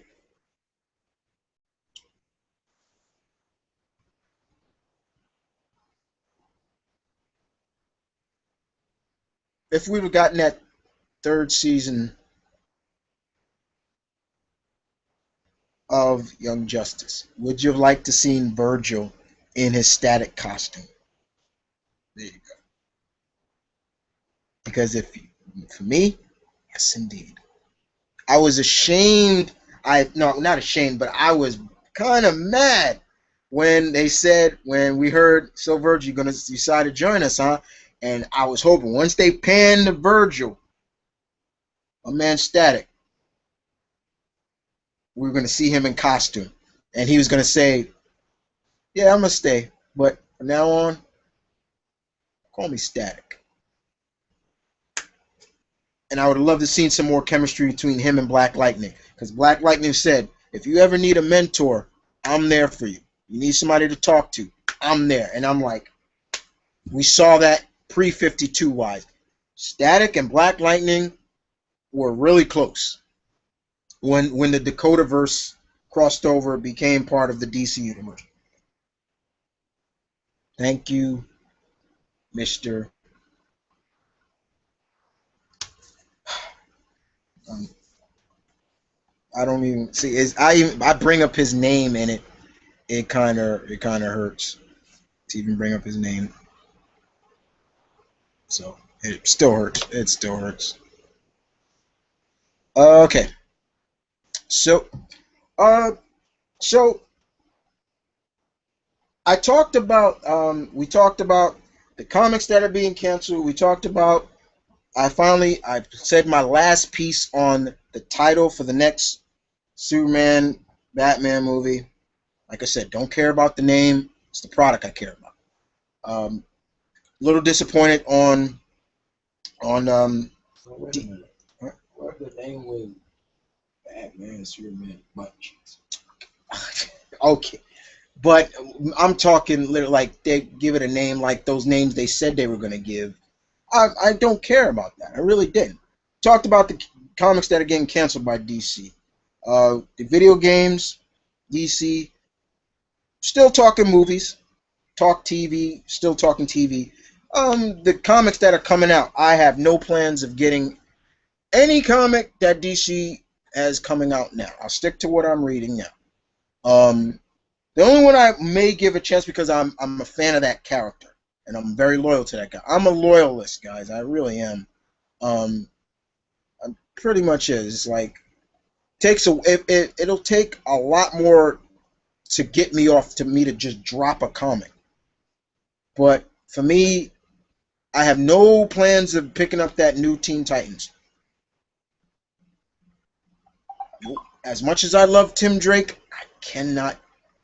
Don't I don't like the direction of the Teen Titans in the New 52. Period. I hate what they did to Raven. Okay, I hate it. I can't stand looking at her. Makes me want to throw up every time I look at her. It's like just want to barf because it's like that is not my Raven whatsoever. Beast Boy, I was okay with Beast Boy being red. I'm like green fur, red fur, I don't care. It's like as long as he can do one thing, can he morph into animals? They just red, okay. But now that he's back, he's green again. They better explain that. I'm not gonna read it. If somebody reads that, come back to me and tell me did they explain that? I don't like really too much of what they did with Wonder Girl. I love me some Cassie Sandsmart, and they, ugh. I don't mind Tim Drake's outfit. I don't mind his costume, but what Liddell did to him, and that is why Liddell will get a big to me, because it's like you just ruined it, telling me he's never been a Robin, and then you guys say that, and then you put yourselves in a corner where you really put in print. And do I need to go and pull out that issue of Batman where you literally said Jason Todd, former Robin, Dick Grayson, former Robin, Damian Wayne, current Robin, Tim Drake, former Robin. Didn't say Red Robin, so it's like, look at you idiots, you dumb idiots. So yeah, I got no love for Liddell, and he screwed up Teen Titans. I got no love for him whatsoever. Ain't no love. I don't hate him, but I got no love for him. It's like, just keep him away from me. Keep him away from me. He's like the plague for me. Keep him away. I have no love for him. Uh,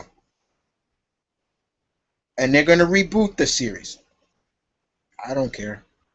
Same thing. I think they're rebooting, or they're bringing the Suicide Squad. I think. The only thing I will say I'll probably give a try is the Grayson series. I'll see that because I'm a huge Dick Grayson fan. I love Dick, and I respect Dick no matter what. I will always follow Dick no matter where he goes. Whether he's Batman, Nightwing, uh, uh, butt cheeks, I don't care. I don't care what it is. Like, I'm gonna follow Dick, and Dick now being like this kind of secret agent. I'm gonna see where this runs. I'll see where this runs, but I'll see. That's about it in terms of that stuff.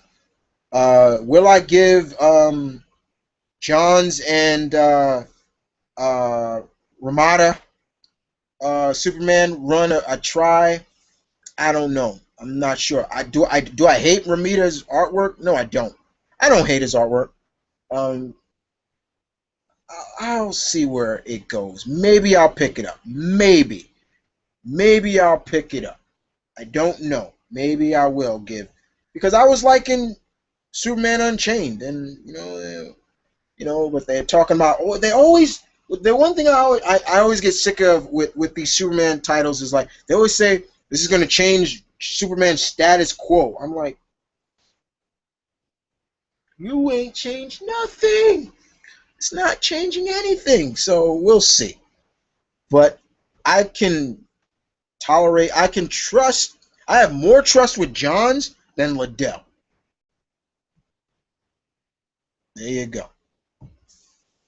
So, uh, yeah, there's certain things I'm not even, you see more of me getting. I'm more of an advocate for independent titles than anything. Like uh, the DC stuff that I do read, um, like He-Man and stuff like that. Those are childhood characters I grew up with. I grew up with He-Man. So yeah, of course and they have been just doing a great job with that series. But it doesn't have anything to do with Superman and all of them. It's like in its own world. There've been a lot of series that have been canceled or have been that I've read that were for DC. I was liking the Talon series.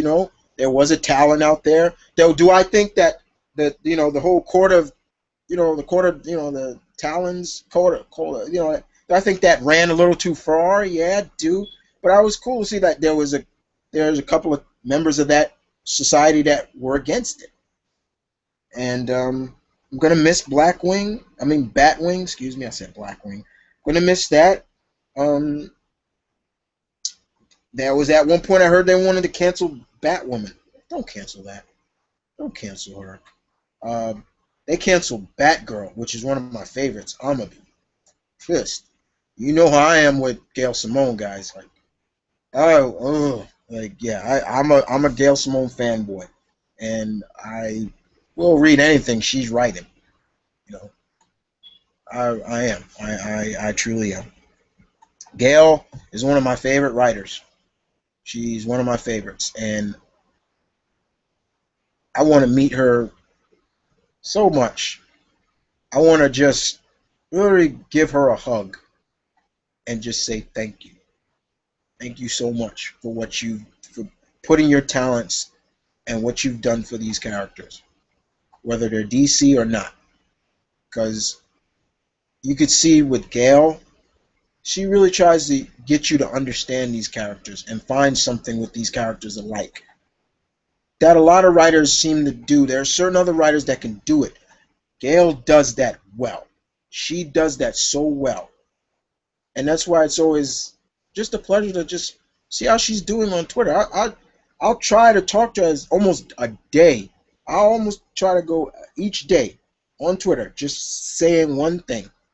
Not even just talking about her run or just being a person, just saying, "Hey, Gail, how you doing? How you doing, Gail? How are you? How's the family?" Just like that.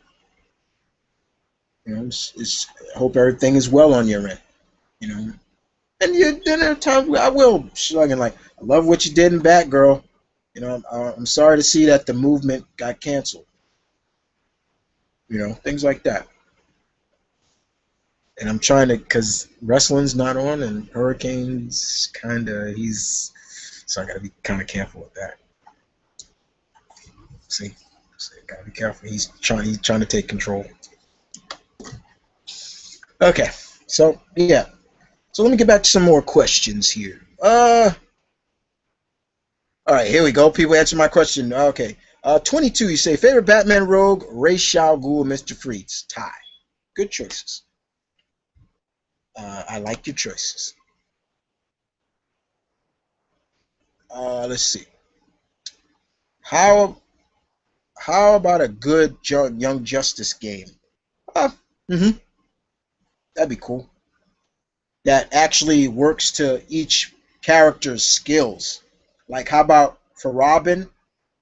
If they would use Robin, it was more stealth. So almost, Metal Gear S, where it's more tactical.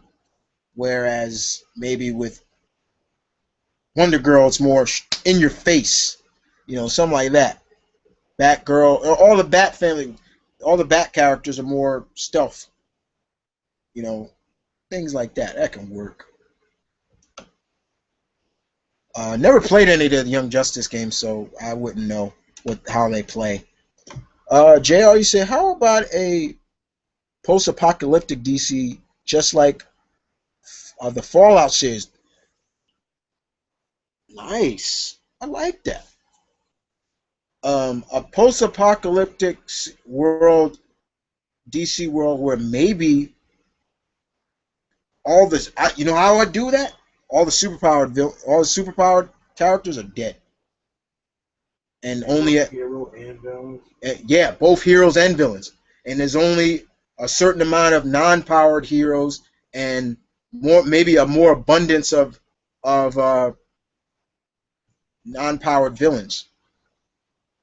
So it would be more like that, like kind of be yeah. But the Fallout series is a good kind of. There are a lot of universes I wish that DC would try their hands at. Noir, definitely. I would love to see what they would do with a Noir version of that, because I hope Marvel does some more. Oh shoot, Gabby's here. Hey shoot. Hey.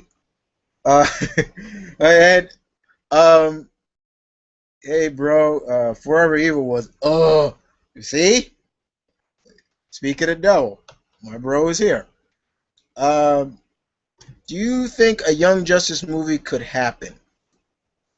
Um, it's way too early for it to, because they haven't even established any of these characters in the cinematic universe.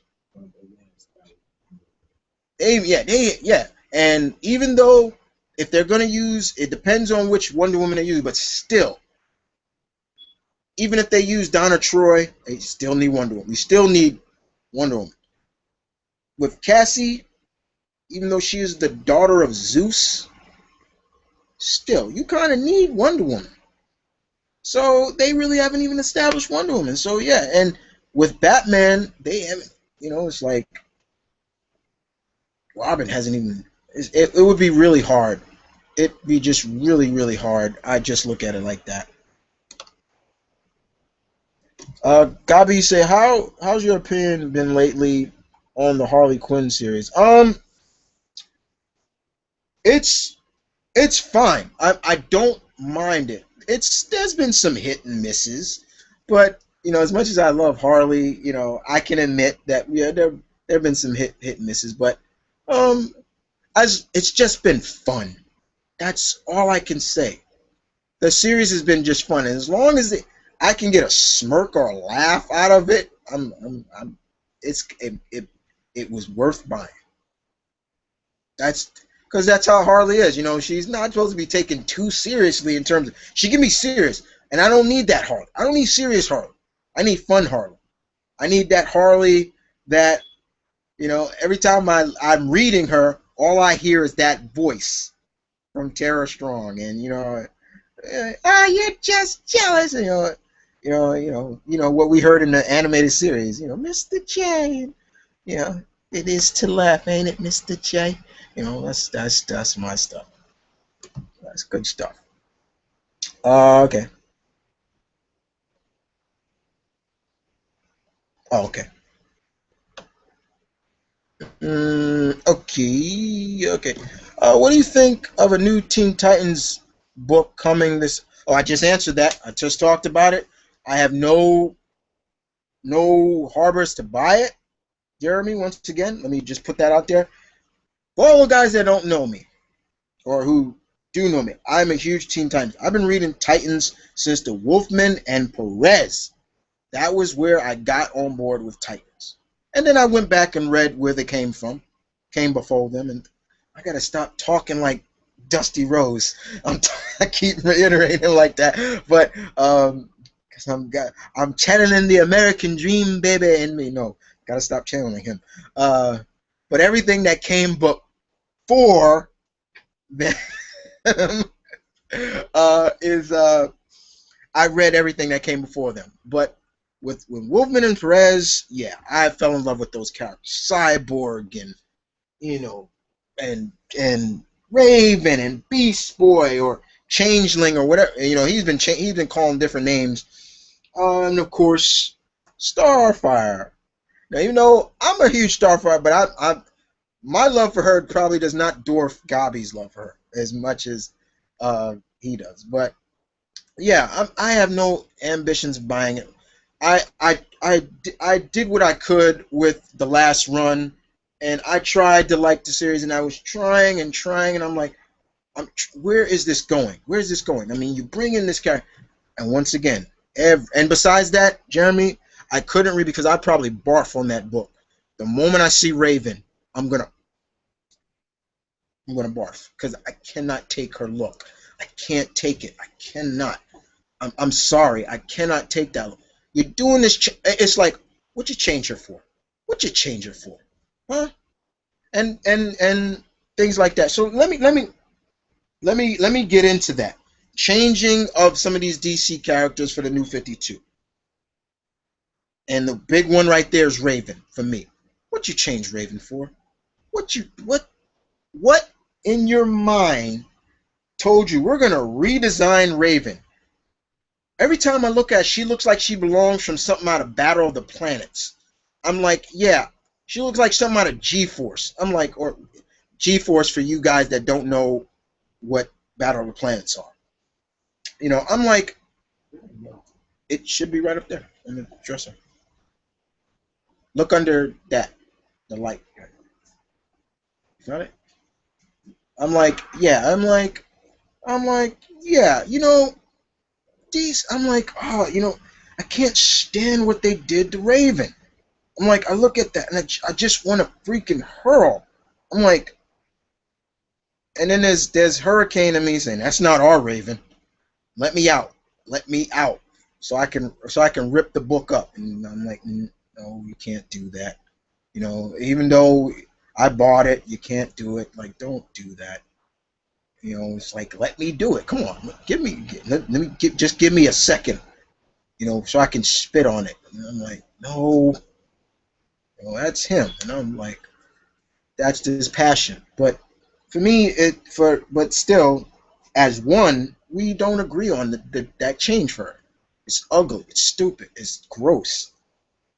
It just looks like they just said, we're gonna take a little darkness here. Well, she's half demon, right? So let's make her half demon, and we're gonna play up that Raven name. So yeah, let's make her half demon Raven changeling woman. Fuck out of here!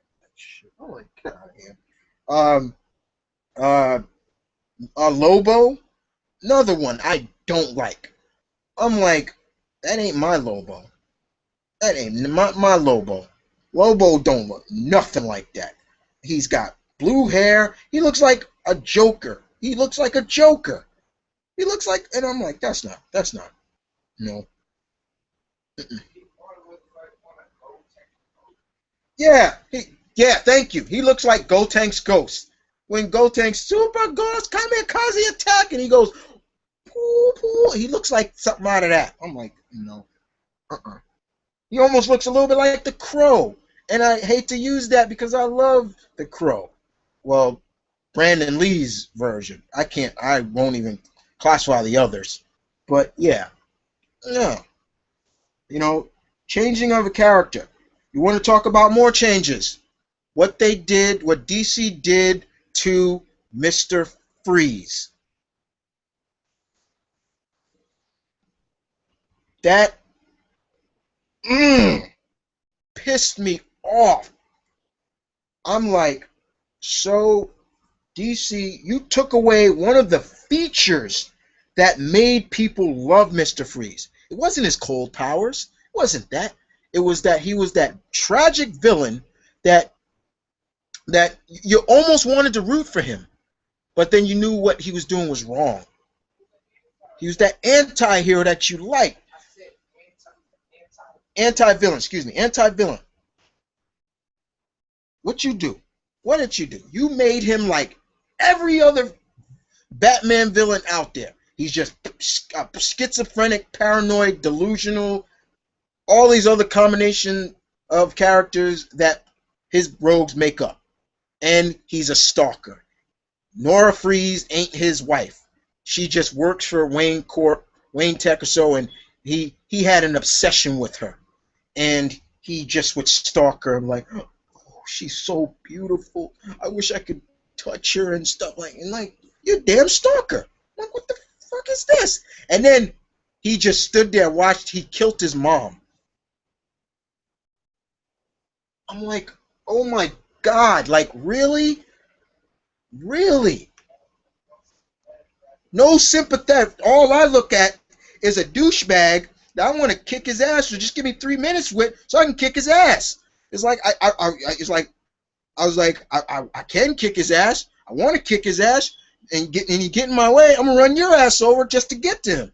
It's like, oh my god, I couldn't stand that change. It was just so bad. It just really, utterly. You want to know who else bothered me? Talia. Talia's Talia's change now. It's not even her look. It's her change in the new 52 just irritates me because she was just willing to kill. I'm like, really? I can just name a couple of people that I just don't like the changes for. Like this. Okay, you want to name another? Okay, here's another one. And Gabi can agree with me on this one. Starfire. She's up there because all she is to me is almost coming off as a superhero whore. She'll just sleep with anybody. And I'm like, this is not my Starfire. You know, she'll just open her legs to anybody. I'm like, that's not Starfire. Mm-mm. If she loves you, she's going to love you. But it's not for just the sex. You know? Bart. I mean, not Bart. Roy's up there too. Roy's. I'm like, I make this question because it's so funny. I'm like, what? What designer thought it'd be cool? You know what? We're gonna give him an old trucker hat, and that's gonna get over with the fans. Or was that the intention? Was that the intention? It got his attention. I'll give it that. But it is stupid. It's like, the hell. Out of everything else on him, the colorful thing is his hat. Stupid. But there are some changes I did not mind. What they did with Bronze Tiger, making a more tiger humanoid. I was like, okay, all right, no problem. There's some changes I don't mind, but once again, it always revolves back to, with the new 52, there's more hate than love. And that's just how it is. You guys tell me what you think about some of them changes. You know? That's not even a question. That's just me going out there. Let's see. Jeremy say, I like the DC Nation shorts of Black. I like the DC Nation shorts. Those were good. I enjoyed those. There should be more of those. The Black Lightning short was funny. It was fun. It was fun. You saw the daughters in there, Nissa and Jennifer. They were cool. But yeah. Okay? You're talking to Lamar. They made Wally West black. Yeah, he's black. He's African American now in the new 52. Yes. Okay. Uh, 50. 4H. You say, what would be your dream team roster if you are writing a DC team book? My DC team book. Basically, I got my roster in a sense. For a DC book that I will soon be. Well, it's coming soon, I think, or somewhat. I don't know. I think, but I've always wanted to do. For me, I wanted to always do a team like Young Justice, but have Kitana, Renee Montoya, Question, uh, Huntress, a lot of those stealth characters on that team. You know, I don't want to go into too much detail, but yeah, those are a couple I can name out. I like the stealth stuff. You know, I like that stuff. That stuff's good for me. Um,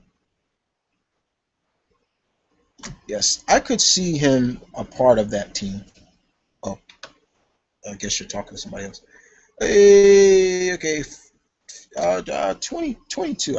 I would love to see Virgil in costume. Okay, people are asking. Okay, answer that question. I would have loved to see Virgil in costume. It seemed that he and Black Lightning would have made a good team. Damn, Greg Wiseman can't get a break, and that's why I'm hoping that his Star Wars series. I saw the trailer for it. For his uh new Star Wars show that's coming on. I'm hoping that lasts because once again it's hard to get a break. It's Greg Wiseman. It's like everything this man touches we like, but it seems like there's some higher power against him.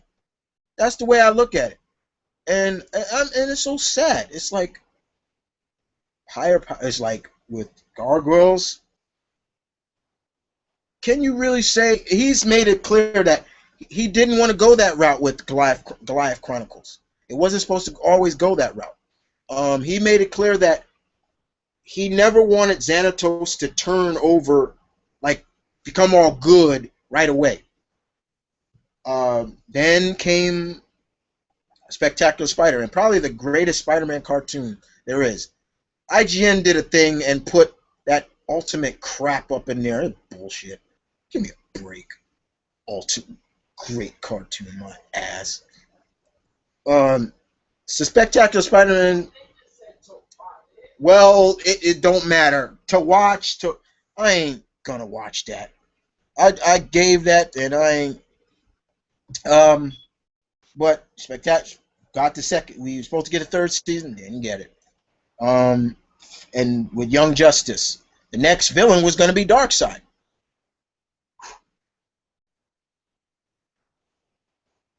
And then once again, DC has said, yeah, we're gonna make movie like episodes for this series to continue. ADC, where them episode series? Ain't seen shit.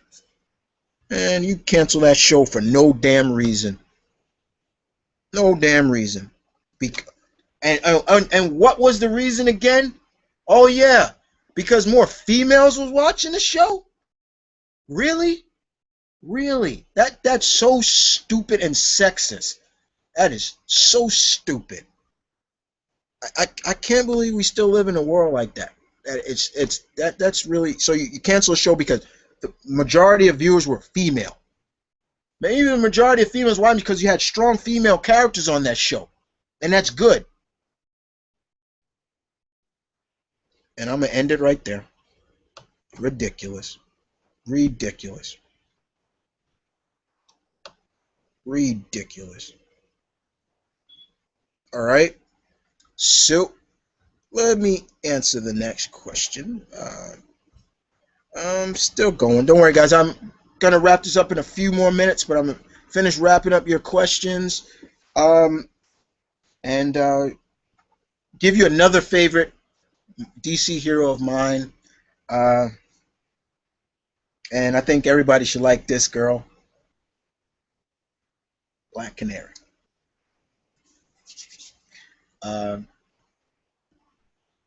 Boy, she can rock the fishnet stockings and the leather jacket, right? Black Canary. Now, her mother was the first Canary. Once again, this is pre-52. Her mother was the first Canary and worked with the JSA. But unlike her daughter Dinah actually gained a metagene, which they call in the DC unit metahumans. So that's why I says metahumans and mutants metahumans the equivalent of mutants in the Marvel universe. So that's how I look at it. But anyway, she had the canary cry. That was her meta. And I always make fun of it because it's just fun to me. It's just always fun to like poke at. Like, man, I would hate to be a guy who hits her G spot and she screams out in passion. It's like, It's like, oh my god, like she's gonna freak out. But no, I love Canary. I love how strong Dinah is physically and mentally. She's a great teacher, mentor, and she's a great learner. She comes off as, what's that stereotypical of blondes? They're dumb. Not Dinah. Mm-mm. She is intelligent. Hell, she even led the Justice League. She led the Justice League one time. And I thought that was so cool. I was like, wow, Canary's stepping up. I love it. I'm loving it. And, you know, then we get New 52 version of her, and she's somewhat still kind of there, but then it's not. And what they did with her and Starling, it just kind of irritated me. So, yeah, them canceling Birds of Prey, well, maybe this is a good thing for her. Maybe we'll see Canary somewhere. Hopefully, this is not the last time we're going to see Canary. She'll be in something else. And that's always a bad thing about canceling books. Is like, we may not see these characters again. And that's always the bad thing. But I love Canary. You know, she's a martial artist, but she's got powers. You know, she can be probably your best lover and friend, but then she can be your worst freaking enemy if you piss her off. You understand? It's like, she's just so cool. She's just a great character. I love Canary. Um, I hope she comes back to her glory someday. Before I'm old and gray, I hope she's back to her glory. But yeah, it's always easy to make a joke about her canary cry. It's like, you know, it's like even if it's not sexual, but even sexual is so funny. It's like, yeah, sexually wise, you can make so many jokes about it. She hits that, somebody hits her, arouses her at a good point. She it's like, guy gets blown away, or you know, you know, and I can just imagine, like, you know, it's like I'm thinking of JR when, remember how if anybody's out there wrestling fan, remember how Melina used to scream? That's how I think of JR. Like that shrieking noise of hers, like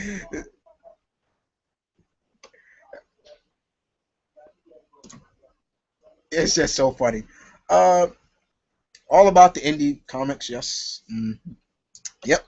Um, and Boy Wonder, hey Chris, comic book dude two here. Are you reading Daredevil right now? It's damn good. Uh, I'm a Daredevil is my second favorite Marvel here, so I'm gonna support who over. Oh yeah, he's my favorite Marvel, second favorite Marvel hero, and my top list of Marvel heroes. Number one, of course, is Spider-Man. He's always gonna be. Number two, Daredevil, and without fear, the or I call him the blind ninja, because that's all Daredevil is a ninja. He's a blind ninja. And technically, he's not really blind, but you know, he's a good character. Good character. And I'm looking forward to see. I gotta stop. See, you guys are. Hey, who put that? Boy Wonder. This is all DC, so please don't bring Marvel into this. Please, I'm trying to keep away from Marvel. Don't bring it in there, Joe. Don't you dare. Don't you dare, sure. Or how to. That's how what's the name did it, right? To and to you, Mister. Don't you dare, right? What do you say? And what? And you, Mr. Adam. This you, no, Mr. no, Rose. No, Mr. Rose. Keep your distance. Yeah, keep your distance. Yeah, keep your distance from the. Let's see. When hold they canceled. Wait, they canceled Gail Simone's Batgirl run on Bat. Oh no! No way they canceled that. No, they canceled the Gail Simone book. They canceled. There is the movement with Virtue and Rat and all of them in there. They canceled that. I think the last issue was last week it came out, so it sucks. And I'm just hoping those characters are showing up again. Favorite rogue for Batman is Scarecrow. In my opinion, this opinion was pushed after I played the Batman Arkham games, and he was really scary in the game.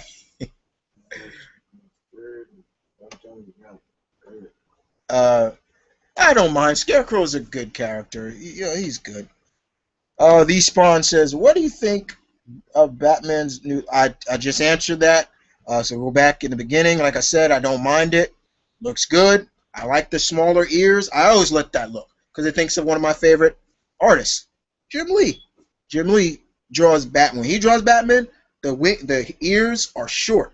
I always liked that look. Never hated it. Let's see. Jeremy says, "I never understood why they made Alan Scott gay." I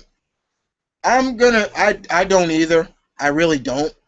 I have no problem with him being gay, but I never understood. Was it just to? I think it was just to get people talking, just to try to put him into the eyes of everybody. Like Green Lantern's gay. Well, I want to throw something out there. Mm. Do you think it was because they saw the publicity North Star? with North Star? Yep. That's my other theory. And that happened before they announced Alan Scott being homosexual. North Star got married before the New 52. Yep. So had the big opening gay marriage. Everybody was there. X-Men, Avengers, they were there. And Margaret, and I always will thank Margaret Liu for doing that.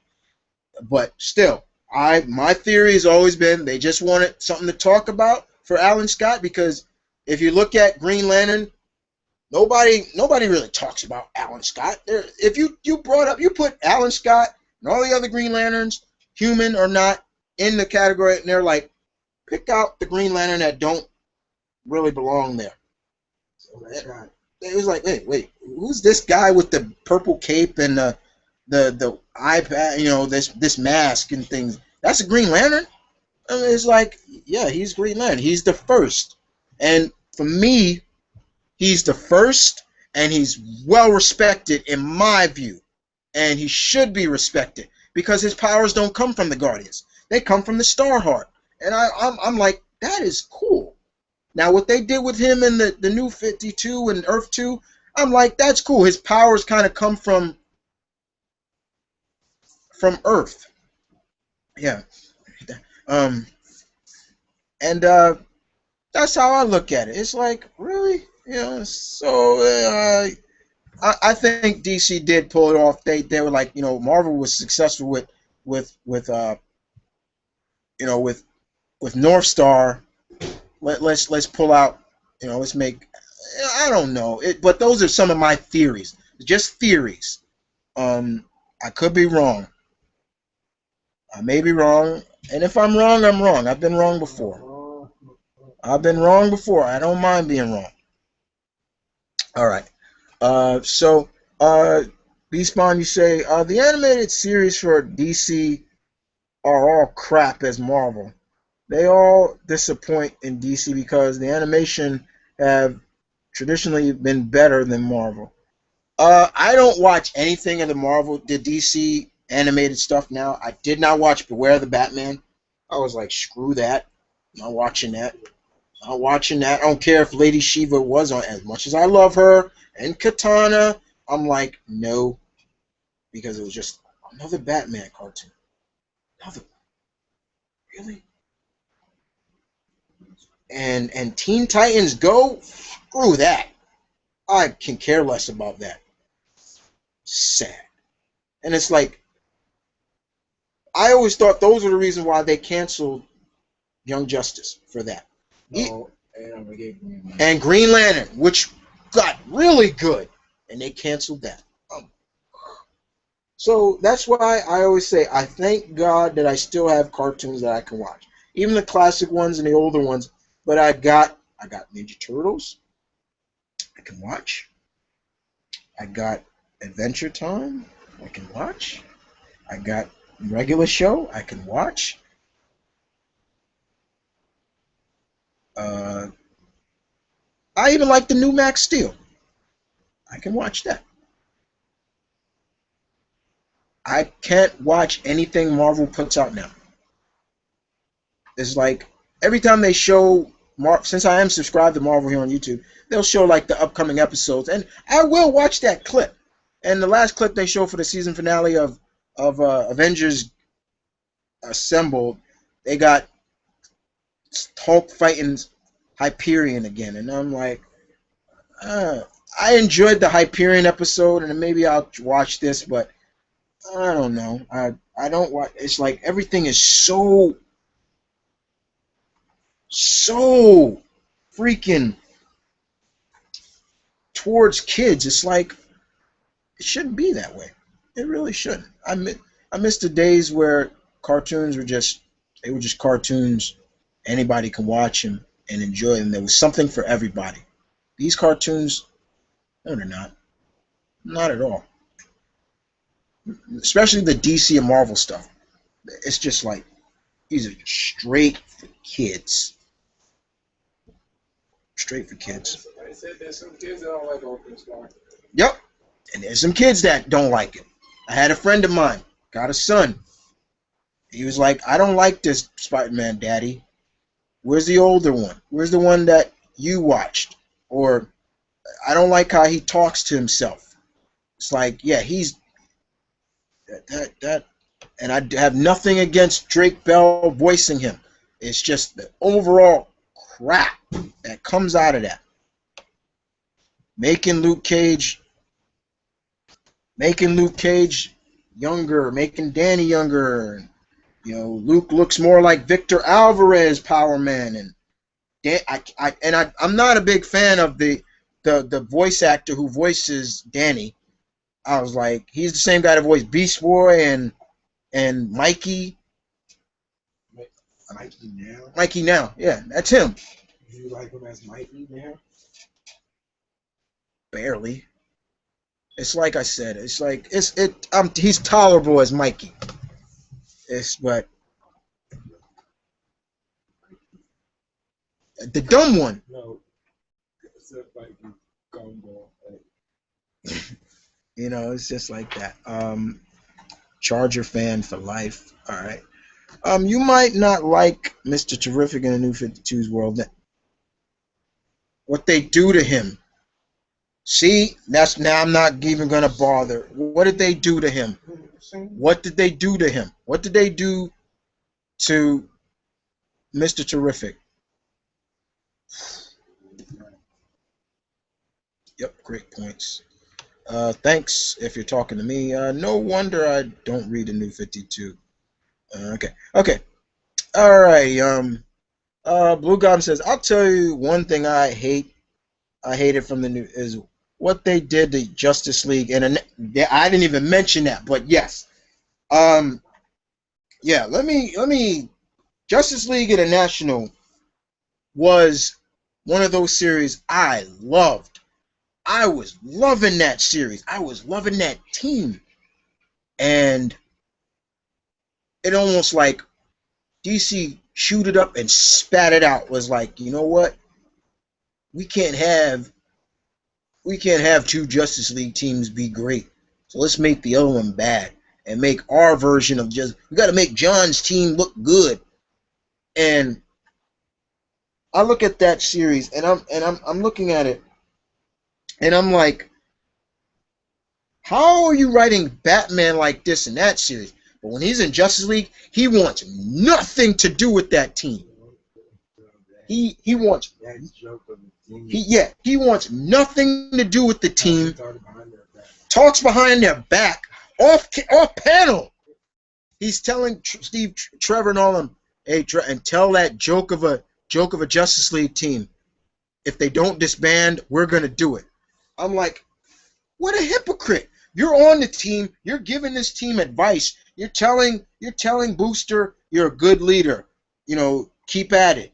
You know, telling Guy to grow up. Like, grow up and follow him. Like, no, it was almost like it seemed like that was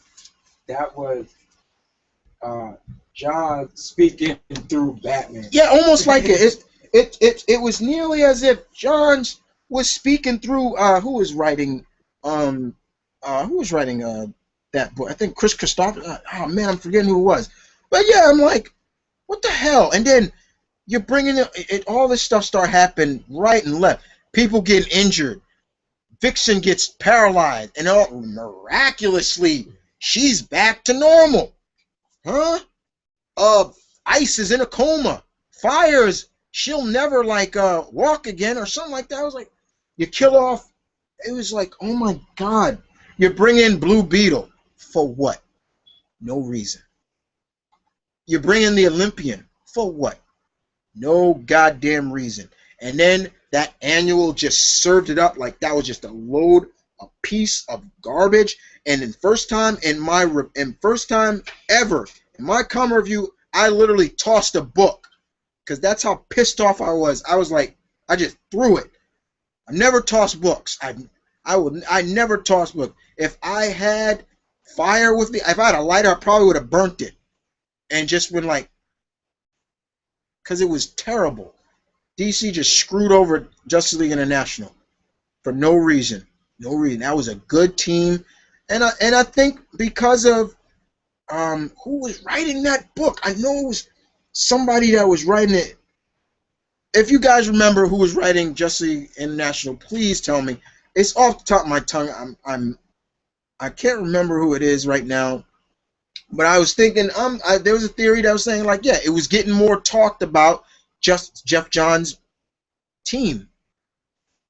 And that's how it is. It was like, So yeah, that was something that pissed me off too. I can agree with that. All right. So let me answer. So you guys got a few more minutes to ask me any more questions you have. The other thing I wanted to talk about is with the DC, just in general about DC and what they're doing with their cinematic universe, their small screen, and the comic wise.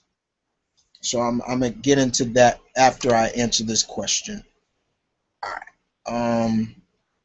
Jeremy, you say Black Canary, good leader, tactician, great fighter, who can take on Batgirl, who take on Batgirl or Batwoman, and most dangerously about her is her canary cry. Could shatter your bones or pop your ear. Yeah, yeah. Her power is very dangerous. It's very dangerous, but you see how she uses it. Canary can take on Shiva, Lady Shiva, probably the deadliest assassin in the Marvel in the DC universe. This woman has trained Batman, Robin. You know, she's deadly with her hands, not any weapon. She don't use hands. She don't use weapons. She is the weapon. She's probably one of the greatest martial artists in the DC universe. And what they did, and that's another change. There you go. There's another change that just, she looks like something out of Mortal Kombat. It's like, It's not to say she's bad, but it's not appropriate. I'm going to say that's not to say she would fit. She wouldn't. No, she. It's not to say that she wouldn't fit in the DC, the Mortal Kombat unit, but it's like that change was not needed. She looks like she should be called the Jade Warrior because her eyes are green. She wears a mask. Her hair is wrapped up in so her hair is weapons too. Like she uses her weapon to choke people out and like wrap it around you like a scorpion, and she'll sting you with it. And I'm like, no. But she still was able to beat Batman, and she knew Dick Grayson since he was Robin. And I'm like, But still, the one thing I will respect, that I give a lot of respect to DC is, despite the changes, they still carry carry merit with her name. Is when they said Lady Shiva, everybody like backed off, like, oh no, not her. Like it was Kingpin. I mean King.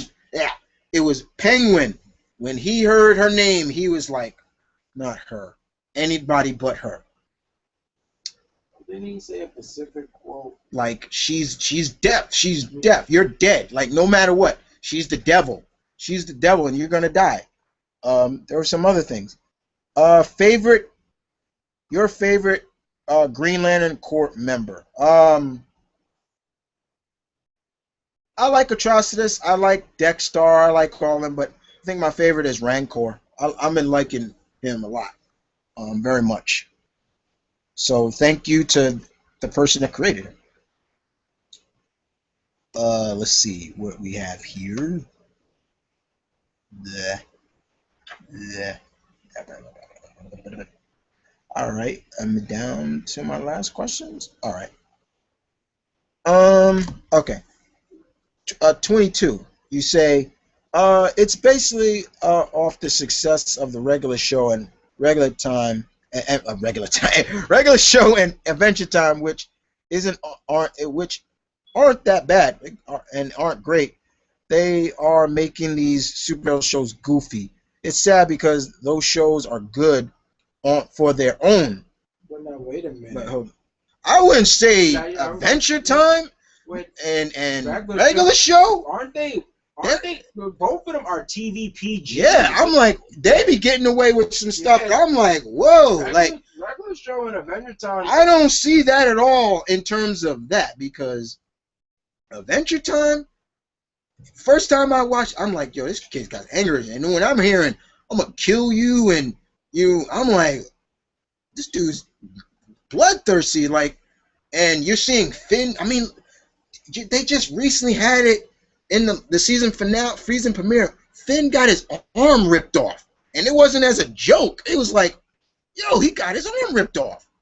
It was like, whoa. I'm like, and with Adventure and a regular show, man, they be doing some stuff on there. You like, they begin just like how Animaniacs used to have those subtle adult themes. And I'm like, whoa. That's why they're TV when regular show and every time come on. Well, I know for sure for regular show it says TV PG. Yeah, that means parental guidance. It don't say Y7. Yeah, Y7 no. Or TVG. These things says TV PG. These dumb shows. I can't entirely agree with everything you said, 22, but I agree partially. But the Adventure Time and regular show, they're not necessarily.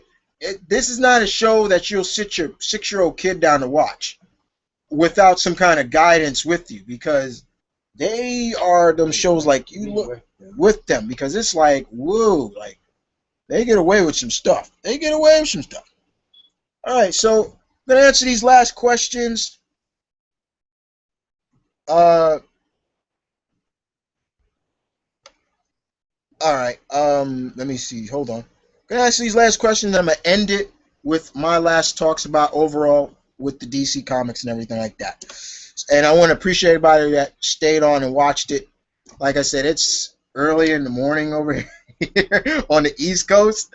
But I'm a bat anyway. I'm a creature of the night. So sorry. But anyway. Okay. Let me see. All right. Thank you, Gabi. Dan Jurgens. There we go. Dan Jurgens. What he did. That's it. Dan Jurgens. Thank you very much. I knew it was Dan. I'm thinking of somebody else. I was about to say Dan Dejava or something like that. I'm like, no, something like that. So yeah, thank you very much. JL was written by J. Thank you everybody I was trying to remember it. Yeah. All right. We're getting down to the wire. All right, these are the last questions once again. All right. So just like how freaking Animaniacs had a lot of adult jokes that you didn't really get as a kid, but now people do. All right, let me see. Once again, okay. Deathstroke versus Lady Shiva. They fought before, if I remember correctly, and Shiva beat him. Shiva can beat anybody she puts her mind to. The thing about it is, guys, I think Shiva holds back a lot. She doesn't show her true skills to just anybody. They have to be a worthy opponent. Shiva knows martial arts that have died, have been dead for centuries. She is a living weapon. She's dangerous, and you can see where basically Cassandra Cain gets her fierce competitive side from. She gets her fighting spirit mostly from her mother. Is her mother. But I still say Shiva. I wouldn't say she'd kill him, but yeah, she'd be able to take him down. You know, you could be immortal, but you still can get beat. You know, I think immortality gets played up that you're invincible. You're not invincible. You're immortal, meaning you can't die, but you still feel pain. You don't need to die to get defeated. Yeah, you know, things like that. You know, it's just certain things, but yeah. But don't get me wrong, it'll be a hell of a fight. But which is the best animated series? Hard question. But if I was to say anything, I gotta be honest. Still to this day, Batman the Animated Series still reigns, even to this day. As that show came out in 1993, 2, as that show still lives up to this day. Great series. Then I would put Superman the Animated Series, Justice League, all those up in there. It does. It really does. All right. So that's all the questions. All right. Good. Now, I want to end this with my talk a little bit about, like I said, about DC Comics and the whole 9 yard, everything.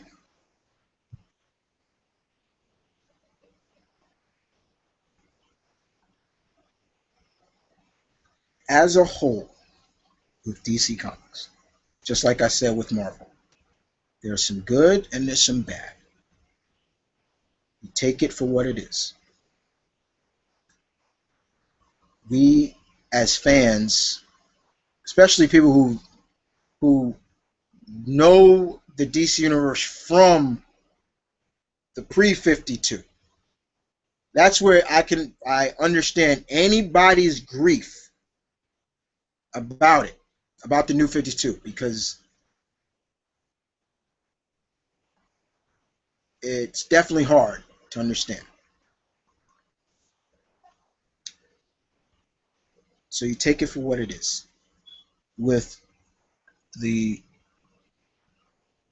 take it for what it is with the comic side. You read what you want to read.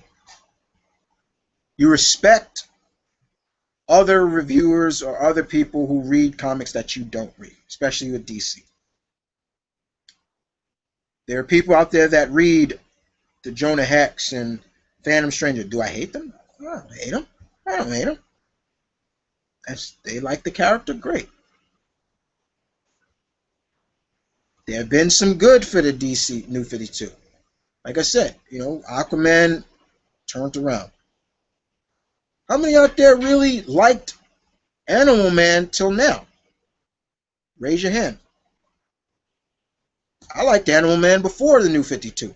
Because I always have a thing for people who can communicate. I always love people, heroes that can communicate or talk to or get the powers of the animal kingdom. I've always loved that. Buddy Baker was like that.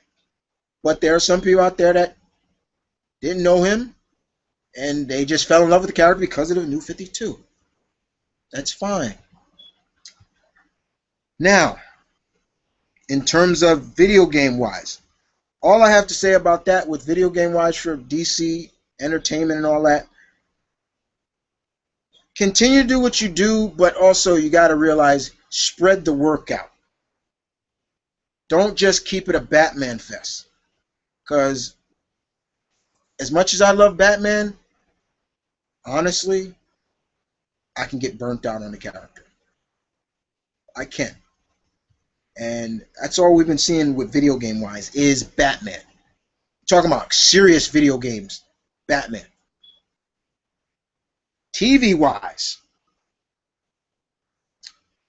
DC, keep up the good work with Arrow.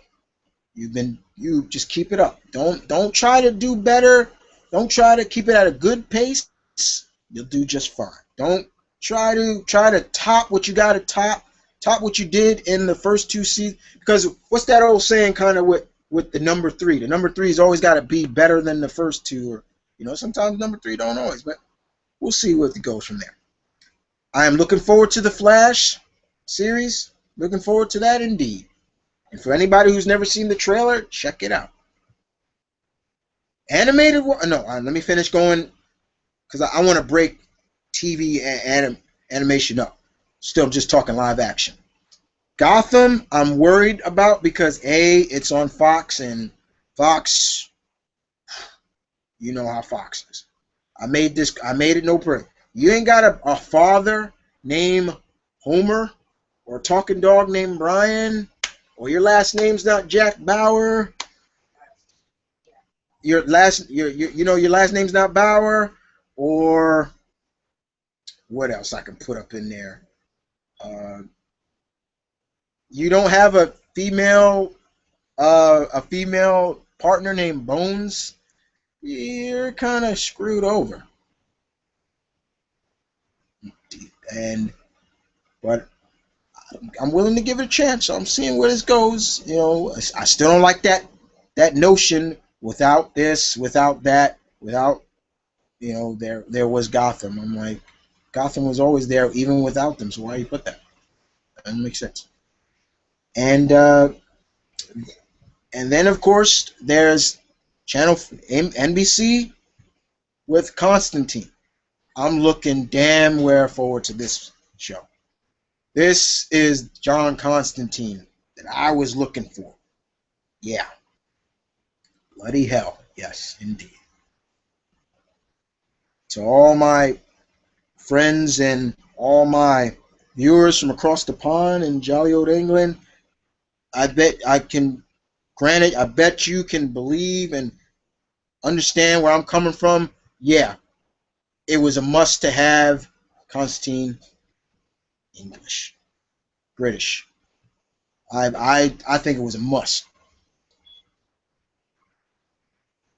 So, in short, in closing with the DC TV side, just keep up the good work. We'll see where you do from there. Animated wise, you got to get back on the snuff. You got to get back on the stuff. It's not working for me. That's just me. I'm talking personally, guys. For me, it's not working. You got to get back. Get back to your glory. And animated movie wise, enough Batman. Enough Batman, please. I mean, honestly, enough Batman. It's like you're shoving this character down our throats. It's not necessary. We know who this character is. It's not necessary to shove it down our throats. End of discussion. Start putting out other characters that need publicity. These movies could be also publicity for your characters. And last but not least, let me go into the cinematic wise. DC, did I hate Man of Steel? No, I didn't. And I don't understand why other people do. The only reason why is because of that last scene. That's the honest to God reason why. And it needs to stop. It's tiring. It's getting very tiring. And I'm a patient guy, but even it's tiring for me. Because everywhere I go, it's like the same thing. ridiculous. I want you to succeed in the movie department. I do. And with this Batman v Superman Dawn of Justice movie, I really wish it was Superman v Batman. That's what it should be, not the other, but I'm even willing to give Ben Affleck a chance as Batman. The Batmobile looks great. The costume looks great. I'm hoping. I really want to see a Batman costume when it's not completely black. I'm getting tired of that. And then, of course, the Justice League movie. Well, I forgot Gal Gadot. Gal Gadot. You got a lot of impression.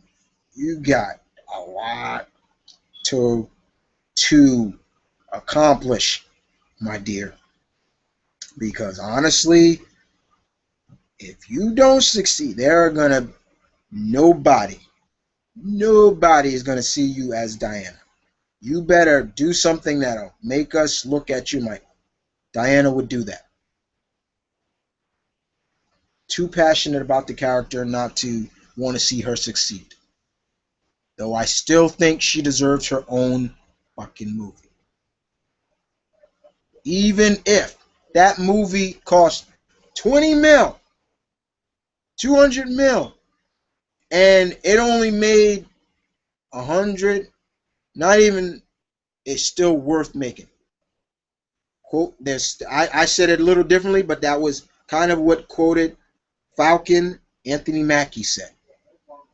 He said 20 bucks. It should be made. Don't disrespect the character. Showcase, because if it's true what been going around, Marvel is going to be the first to bring the first female character to the big screen. And we all should know who it is. Don't even need to say. Now, as for your Justice League movie, as I said before in my video, you take bits and pieces of what made Avengers stand out and good, because there is some good points to Avengers. Don't let anybody tell you there ain't. All right? Take that and you roll. You lean up. You use references of team ups and go from there. But if you're just throwing this stuff together, it's not going to work. As much as people now are smart. People are smart, especially, and you got to realize the majority of the people that are going to be paying this movie in terms of buying back what the revenue, what it took to make the movie, are people like me. Not the average moviegoer. People like me. Of course, they're going to be there, but it's people like me that's going to purchase the tickets no matter what to buy and watch it. So you got a lot of shoes to fill. Don't try to be better. Try to do your own thing and see what flies from there. And that's some word of advice in terms of, for me, for DC Comics, and for any of you guys out there. But I want to thank everybody for this really chat. Like I said, on my main channel, the live stuff, they're going to be surprises. You'll see he's doing a chat. Okay. I bet it works better that way, because that's where I can catch people off guard and people actually really kind of put their input onto it. If I announce that I'm going to do a talk or something like that, it may not come off right. I want to keep them surprising. It works better that way. But anyway, I'm getting hungry, guys, as always. But I want to thank everybody once again for being here. I appreciate the questions, and you guys want to hear my input on your questions. Makes me feel like a god. No. I don't look myself godlike. I am the honorable warrior, yes, I am.